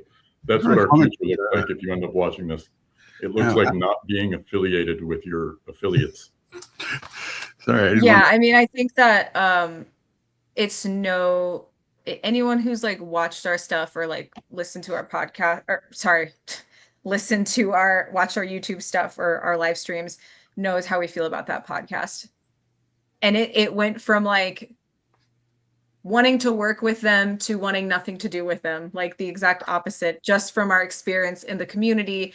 And like I was, I guess, friendly, or I talked to a couple people on the research team like probably a year or two ago, and they're super nice people. I have nothing bad to say about them. I thought they were great. So they probably aren't watching this, but yeah, it's always weird because I really liked them, but then I'm just like, how you guys are so good at research. How can you like stand by and like deal with this crap? Like, does it occur to you that maybe they're not as good at the research as you think they are? Yeah, maybe. I know I'm more willing to see one of them as one of them definitely is good at research, and the other one, it became questionable the more I talked to him. But like, I don't know. It's truth. The truth is always the most important thing. Yeah, that should be your goal. I thought about to doing be this last time. truthful. Like we briefly touched on that show because I only watched I tried to listen to it, and I kind of had like an immediate revulsion to the guy, and he also just had a bunch of inaccuracies. But I think it's because I've lived in Seattle for like 4 or 5 years, and it just is like the perfect archetype of a certain Seattle douche. Seattle's known as like, having the Seattle freeze. People are very unfriendly there. And he seems like the kind of guy that would like hang out at record stores and tell you why what you're buying is trash. That guy. No, I feel that. The thing that bothers me the most, like, is talking down to the audience and basically moralizing everything. Like, he handholds people through the podcast. He makes things up, and then he like talks down to people. Like, there was this one. Sorry to interrupt, but do you guys want to go on his booze cruise? No. Oh my God. I forgot that he does that. Yeah. So awful. Or it's like a wine trip or something. Is it a cruise? Oh my God. I don't know. That's fucking crazy. If it's at a vineyard, it's still a booze cruise. It sounds like the third ring of hell. That does sound terrible. But it fits in with your Seattle comparison is what made me think of that. Because it's that same kind of guy who's I've known There's a lot of that guy. There's a lot of that guy in Seattle. Yes, there is. It's a great city, but it's yeah. Oh yeah. Well, we've got that was great. That was crazy. I also just was going to say that I thought that Outdoor Loser has just been cracking me up all night, and he asked about if it was a Tom Webster Delphi fan. I'm not exactly sure what that is. I know Delphi's a case. Do you guys know what that is? Is that the name of that behavior analysis guy who was that him? I don't remember his name. Let me Google it. Tom Webster. Tom Webster? Yeah, Delphi. Maybe he has a podcast or something. Explore the worlds of comedy, true crime, and cooking with Tom Webster. This sounds like it could be cringe funny though. Like I could be into that. I wonder if he gets the same kind of hate that you got for your eating videos. I don't know, but it's funny. His YouTube, Tom Webster. I must watch this at some point. Is he funny or is he like funny like cringe? Because he looks cringe to me, but maybe I'm wrong. He looks Oh, he gets hate. Okay. Sorry, I'm having a one. That's so funny to me because I've been joking about that. I have to go deliver this key to this lovely couple from the Navy who cool. I'm just going to congratulate here because they're now subscribing to my channel. So congratulations on your new WRX, guys. I hope you love it. I hope it treats you well for a long time. And I'm glad that we were able to give you some good advice to hopefully help you build a better future for yourself. It's a great car. And congratulations again on your new car. I'll be right back. That's so funny. I just subscribed to Tom. Yeah. What? I'm intrigued. I'll say that just by looking at the visual here that I'm seeing. I just subscribed to him. Yeah. I really I don't understand the hate. I don't. People, it's like if you're into true crime, you have to be like really somber and upset all the time. And I'm like, that is not me. I'm not gonna act like that. Okay. And like it's so funny the number of people who do who mix food and true crime or who mix comedy and true crime. Yeah. It's It's I don't really mind what anybody does on it. It's just it's how they do it. Yeah. Yeah. I mean, I just have a sort of I guess if I don't like it, I won't really watch it. Sometimes it's fun to make fun of stuff, but I have a really sensitive secondhand embarrassment thing to where if I'm saying that I would want to check this out, but if it really was cringe, I just would do something else because I can't take it. It makes me crawl out of my skin, Right. Yeah. I did subscribe to Tom Webster, but now I need to go actually watch his stuff. Like So we'll see. I just feel like that's been me so many times. Like I've been, making weird shit on the internet and, being lost in the, that's so interesting that it's really funny, like hearing people's like comments on this, because it's like making me want to listen to it more and then less and then more and then less. He's actually does. Okay, well, maybe I should check him out. I'm not really familiar with the case. And do you know the Delphi case at all? No. Yeah, I've heard about it. I heard that it's like really super involved, but I really don't know. Okay, the guy on the bridge who was caught on video. Okay, 2017. Oh, and then this same gentleman, Tom Webster, did Parker wrote about it. research on the Mara Murray case, which is, I believe, the case in. Well, I don't even want to say because I don't know for sure. Yeah. I don't know. My problem is I get like super invested in like one case and then kind of lose track of everything else in my life, the world. Lot. Yeah. Well, like it's weird too because there are true crime cases that I'm like, I have literally no interest in. I don't know why. There's like there's like my brain, and like if I hear of a certain case, something lights up and I become obsessed. Or I have literally no interest, never going to watch it, never going to read about it. Wow, that sounds terrible. Oh, that's really unfortunate. And that's as far as I go into it. I don't understand the process. What makes me obsessed with a certain case over another, I don't know. Yeah, I was just thinking about like what it is. I just wanted to say, because Arizona Mesa Tom wants to go watch some football. There's never going to be a paywall here. You can catch it whenever. I don't mess around with rewind or anything like that. So yeah, it'll be up this VOD or whatever you call it, the live stream. But yeah, I ask myself that all the time because I think it should be like at least somewhat revealing about like who it is that gets drawn into certain cases, or like what it is about me that's so messed up for not, I don't know. Yeah. I don't know. I feel like there's not enough time in the world for all the things I'm interested in. Like, yeah, I don't know. That's why I think it's so funny that this guy does comedy stuff. Yeah. Too.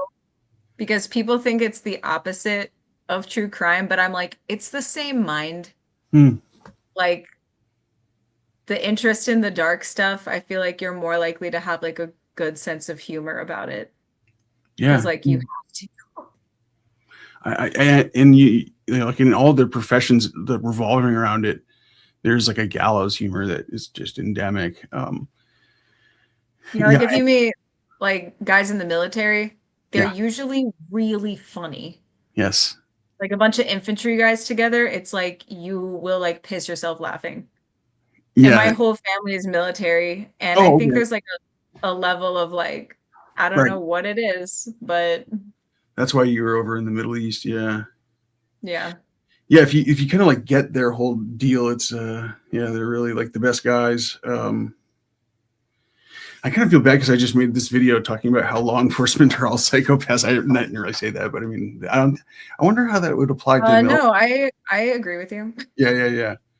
I'm just curious how that transfers over the military in your experience. I mean, there's obviously some sort of, affinity just because they go into one another profession, military into law enforcement and vice versa. Yeah. It's probably tough to say. Yeah. I think it's interesting because like, are you an 18-year-old kid who no shirt, no shoes, walks in, now you get health insurance, base housing allowance, an entire life and a career, and they'll pay for your education too if you want to become an officer? Like, are you in that situation, or do you like love death and you want to be an infantry guy with a license to kill? Yeah. Like which is it? And then also, how psychopathic are you? Like, did you go in as an officer and now your goal is to be like a career general? Like, what do you want to do? Or do you want to be like a fighter pilot? Like my dad's a fighter pilot. Oh, yeah. And like there's a mental level there where like that's a lot of work. So, because it's like for psychopathic people, there's also the esteem of it, but there's also like a massive like learning curve and level of work that you have to do like a lot of people are going to wash out and get cut. Like they're just not going to make it. So like, I wasn't quite sure if you were talking about serial killers or in the military or maybe both. Yeah. oh, Yeah, I mean, I you're guess, talking I about the don't know. military. You're talking about the military, but yeah, Yeah, and mostly the military, but like, I it just mean, for strikes me instance, that can you you said imagine like a something. serial killer, what that would do to their ego if they Yeah, tried to join the military at 18 and like washed out? yep. It just strikes me that when you're talking about like how committed serial killers have to be to like this weird thing that they do, you said, it was a sort of similar thing where it's like their whole life's work essentially. And a number of serial killers have commented about their serial killing, like in that sort of vein.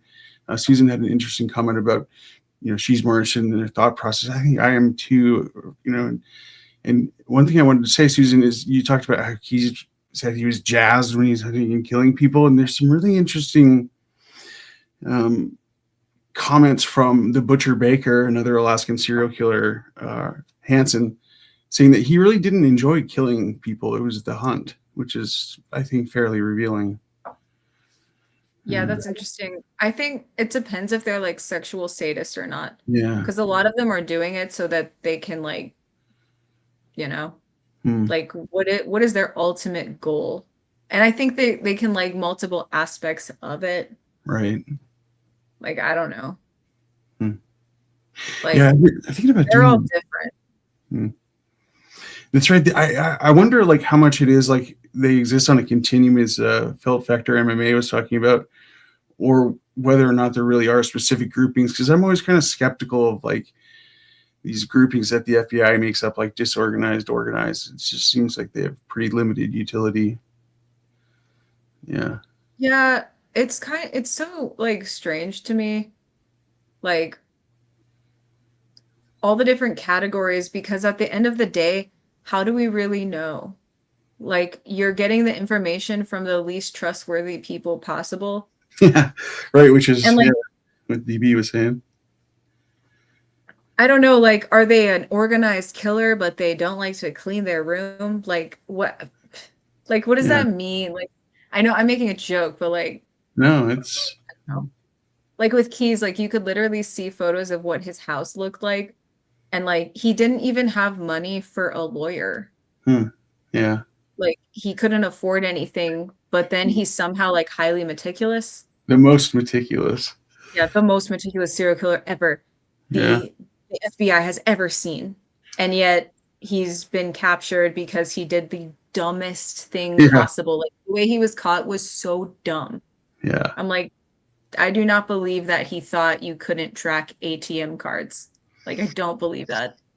Yeah, it's not like it was like 2001 or something like that. Even that would be kind of silly, but yeah, 2012. Like, you're smart enough to park your car away from the ATM camera.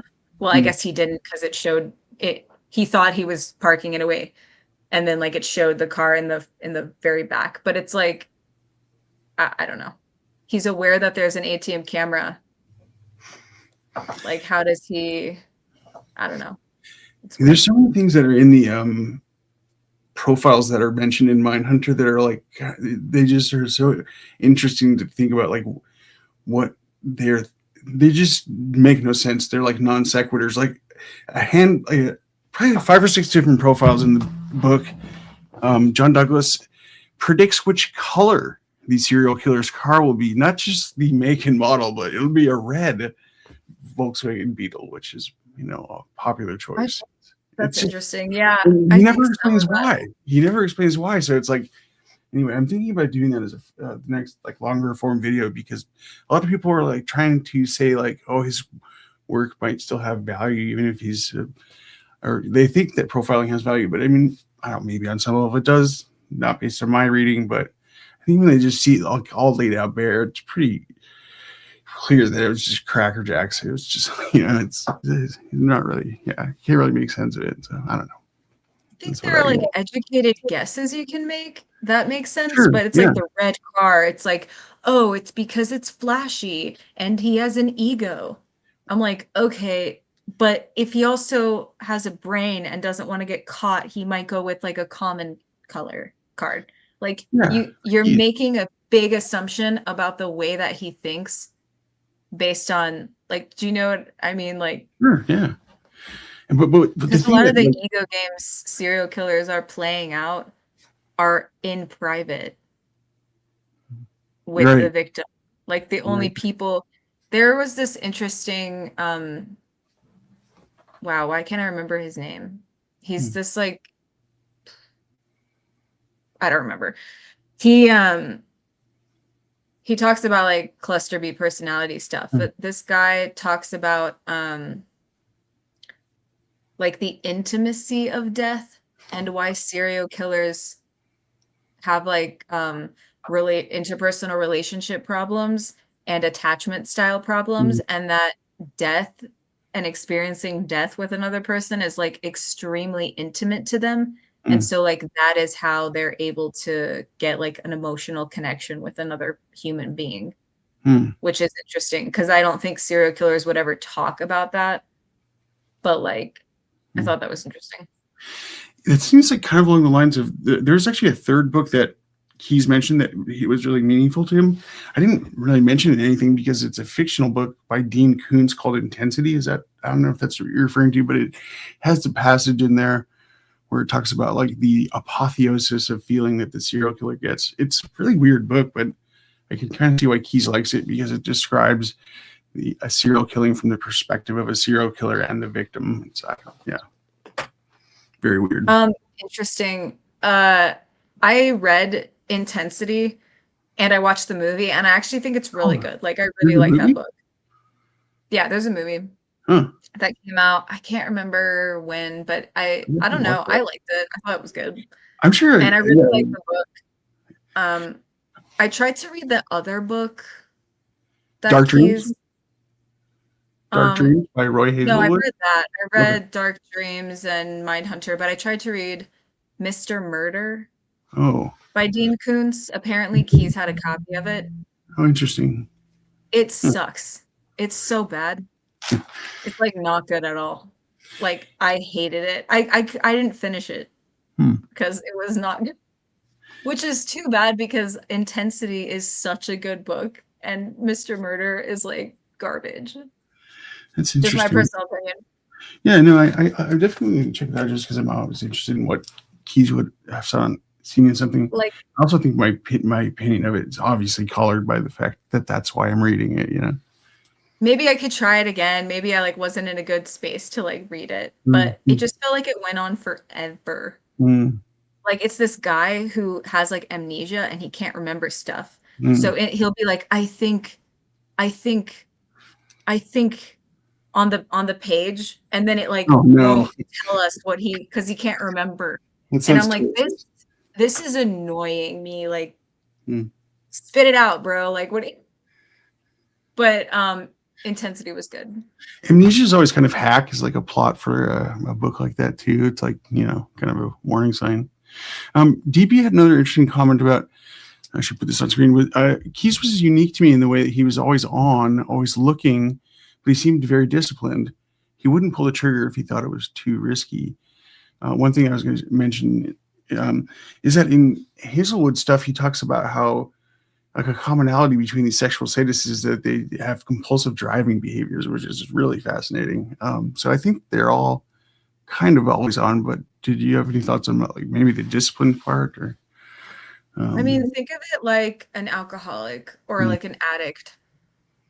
Maybe throughout the whole day, for weeks, months, years, you're always thinking like, mm, oh my God, when am I gonna have my next drink? Okay, it's a couple hours till 5, so I can like stop at a liquor store on the way home. And then when I get home, I can have this much. And then I'm gonna go out with friends so I can budget for this much alcohol. mm, You're always thinking about it, but you're not gonna drink at 10 a.m. at the office because you're gonna get fired.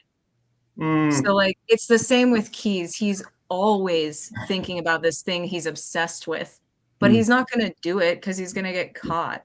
Like so like that's how I think of it. I think that he's always thinking about it. He's like, "Oh wow, that look at that lake. I wonder how deep that lake is." But he's like driving and his daughter's in the back seat.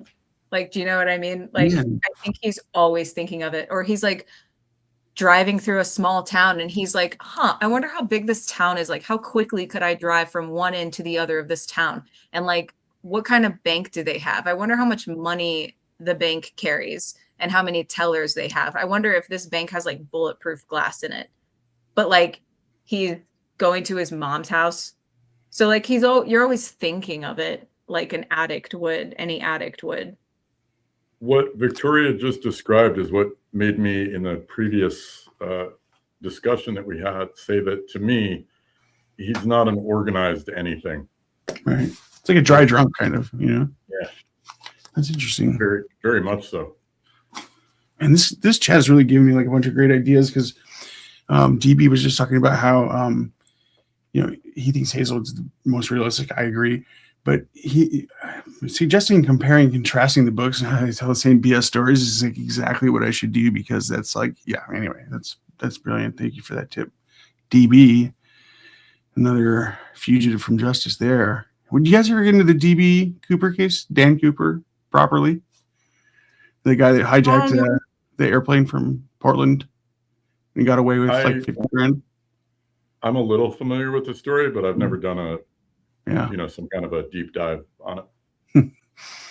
Yeah, probably West Coast. Yeah, I've like read a little bit about it, but then they could never find the guy. So part of me was like, he got away with the money. Like, I don't know.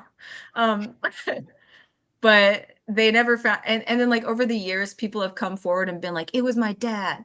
Right. And like, so like, I don't know. Yeah, it's I kind of, but no. It was random. I think the last time I read about that case, it stuck out in my mind because I read about it when the whole tiger thing came out, and I was reading about Carol Baskin's husband disappearing. And for some reason, DB Cooper popped in my head, and I went back and like read about his case like for like an hour, and then that's it. Like I really didn't deep dive into anything. That story wasn't that also part of the plot of Justified? Wasn't DB Cooper part of the plot of that show? Oh, I don't know. I've heard of the show. I haven't seen it, Justified, but I think she and I watched it together. I'm not sure if I'm remembering that correctly. Yeah, he shows up in a lot of stuff because like one of the big reasons why he's still sort of current is because people are always speculating about who he could have been. So yeah, it's a really interesting case. There's not a whole lot of evidence out there. DB again, talking about how he thought it was significant that the story that he's told about how he was staking out that person and it was like inches away from them in the rain. That was definitely a very memorable scene in American Predator. So I'm trying to remember what that was in reference to. Maybe the fact that he was anyway. Oh yeah, he said that happened, or I don't know if he said it. I don't remember. In that he was disciplined, so that was maybe an example of his discipline. Yeah, I wonder. I don't know. Is that disciplined? Yeah, I don't think someone's getting out of their car, and it's raining, and they're running to the door so they can get out of the rain, and you reach out to grab them and like miss. Like, why even tell that story? Like, organized. Like, I just think like I don't know. What a weird story, and creepy for sure. But he said that happened, or apparently, I don't remember where I read this. Was it American Predator? That it happened the night that he was getting Bill and Lorraine Courier.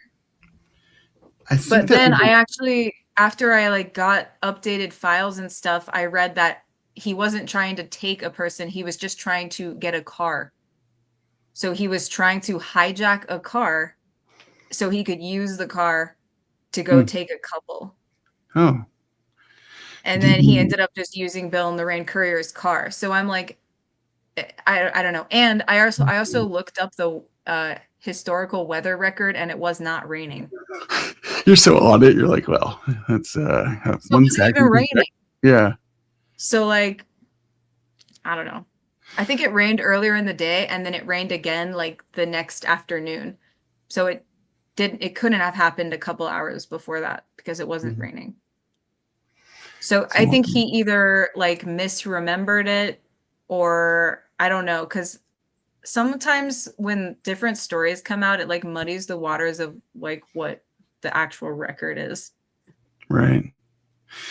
Yeah, it just left me to wonder, like, if Keys was a ticking time bomb and like it was inevitable, or if there's some like specific series thing that happened to him that made him just turn into like a shitbox at some point. Because it seems like it had been a fairly long period where he was not really working or doing anything. Like, he seemed like he had like some sort of major depression, which you sort of wanted to speculate what the reason would be for a serial killer, you know? I think depression is very, very commonly comorbid with Hmm. psychopathy.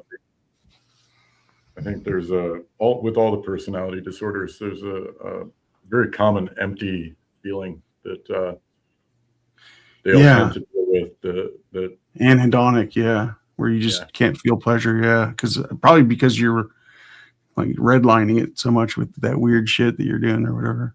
nervous system is I so mean, I think jacked of up like, that it needs too much serotonin and dopamine to effectively maintain any kind of an emotional balance. yeah, a lot of stars talk about, or like rock stars talk about that, Mhm. how the high of being in like an arena is so much that when they get off stage and it's like dead silence and they have to go back to like a hotel room, they Yeah. don't want to do it. It's too extreme. So then they go and party and get like fucked up and try to like, I don't know, get some groupies to That's hang out with them.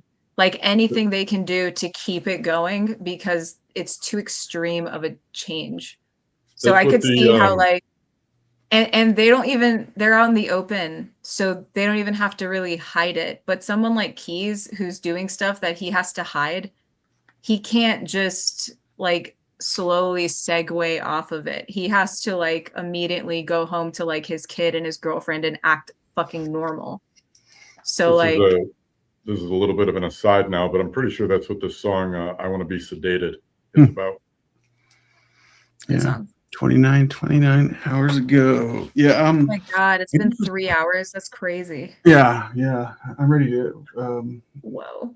take lift off whenever you guys are ready. It just made me think of how, and one thing I thought John Douglas had something interesting was he talked about the difference between a MO, which is like your typical way of entry or something like that, that can change, versus the signature, the thing that the serial killer is impelled to do, like the sexual act or whatever. And that seems like there's like a weird resonance with what rock stars do, because they seem to, or like athletes, like they come back despite all evidence that they're washed, you know?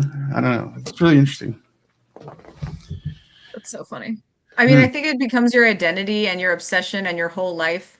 So if you've just been doing something for years, it's hard to stop. Yeah. I mean, even serial killers, they're not famous at the time when they're doing anything. They get famous after. But like for someone like an athlete or a musician who's like famous and Yeah. they're famous for like 2 decades, it's like what else? There's all these eyes on them and pressure to like do more. Mm. Or like have a comeback, or like they have a whole like system behind them that wants to make money off them. They have like a whole host of employees and like businesses. So there's a lot of pressure for them to like do something that maybe they probably might suck at. I don't know. There's a great Mitch Hedberg joke about that, where he says that I forget the setup for the joke. It's something like being famous or being in Hollywood or being funny, one of the three. He says is weird because people always want to ask you what else you can do.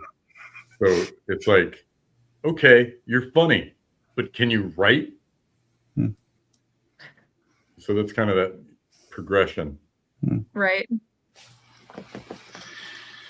Yeah. So, do you guys have any plans for future stuff you wanted to talk about, or I don't know if we're pretty deep into this one, so I just want to throw that out there because I had a vague memory of maybe something like that. I don't know. My brain's mush. I don't know. Let's save that for not the tail end of a 3-hour Yeah. 3-hour podcast.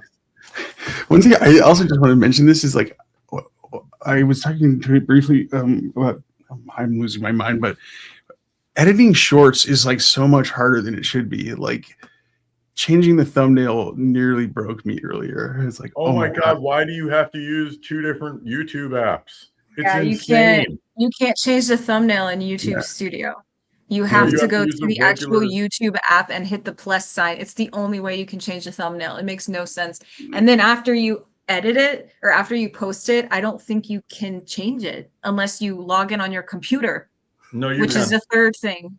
You can. It's crazy. You have to use the regular YouTube app, not YouTube Studio and not YouTube Create, which is their editing software that they made to compete with CapCut. It doesn't make sense. Yeah, I really was like figured that out accidentally. Yeah. And what made me want to cry earlier, that's all I want to say. It was just so much. I was like, what is this? Yeah. It's a lot. Instagram just came out with an editor. Okay. Yeah, I also used. Oh, great. Another one. I need to stop talking about editing because it's like ruining my life. All right. Well, yeah. I guess we'll leave it there unless you guys had anything else you wanted to wrap up. And that was a lot of fun. It went by really fast. And yeah, it was. Thanks for having us on, Leo. Yeah. Yeah. Well, you weren't here for most of it, but next time. Exactly. Yeah, we'll be back. I guess noon is just pretty much the time on Sunday, so that's the plan for now. Everyone subscribe to our channels if you're not already subscribed to all 3 of them. Go check out Crime Cult, crimecult.com. All right. See you next week. Bye. Bye.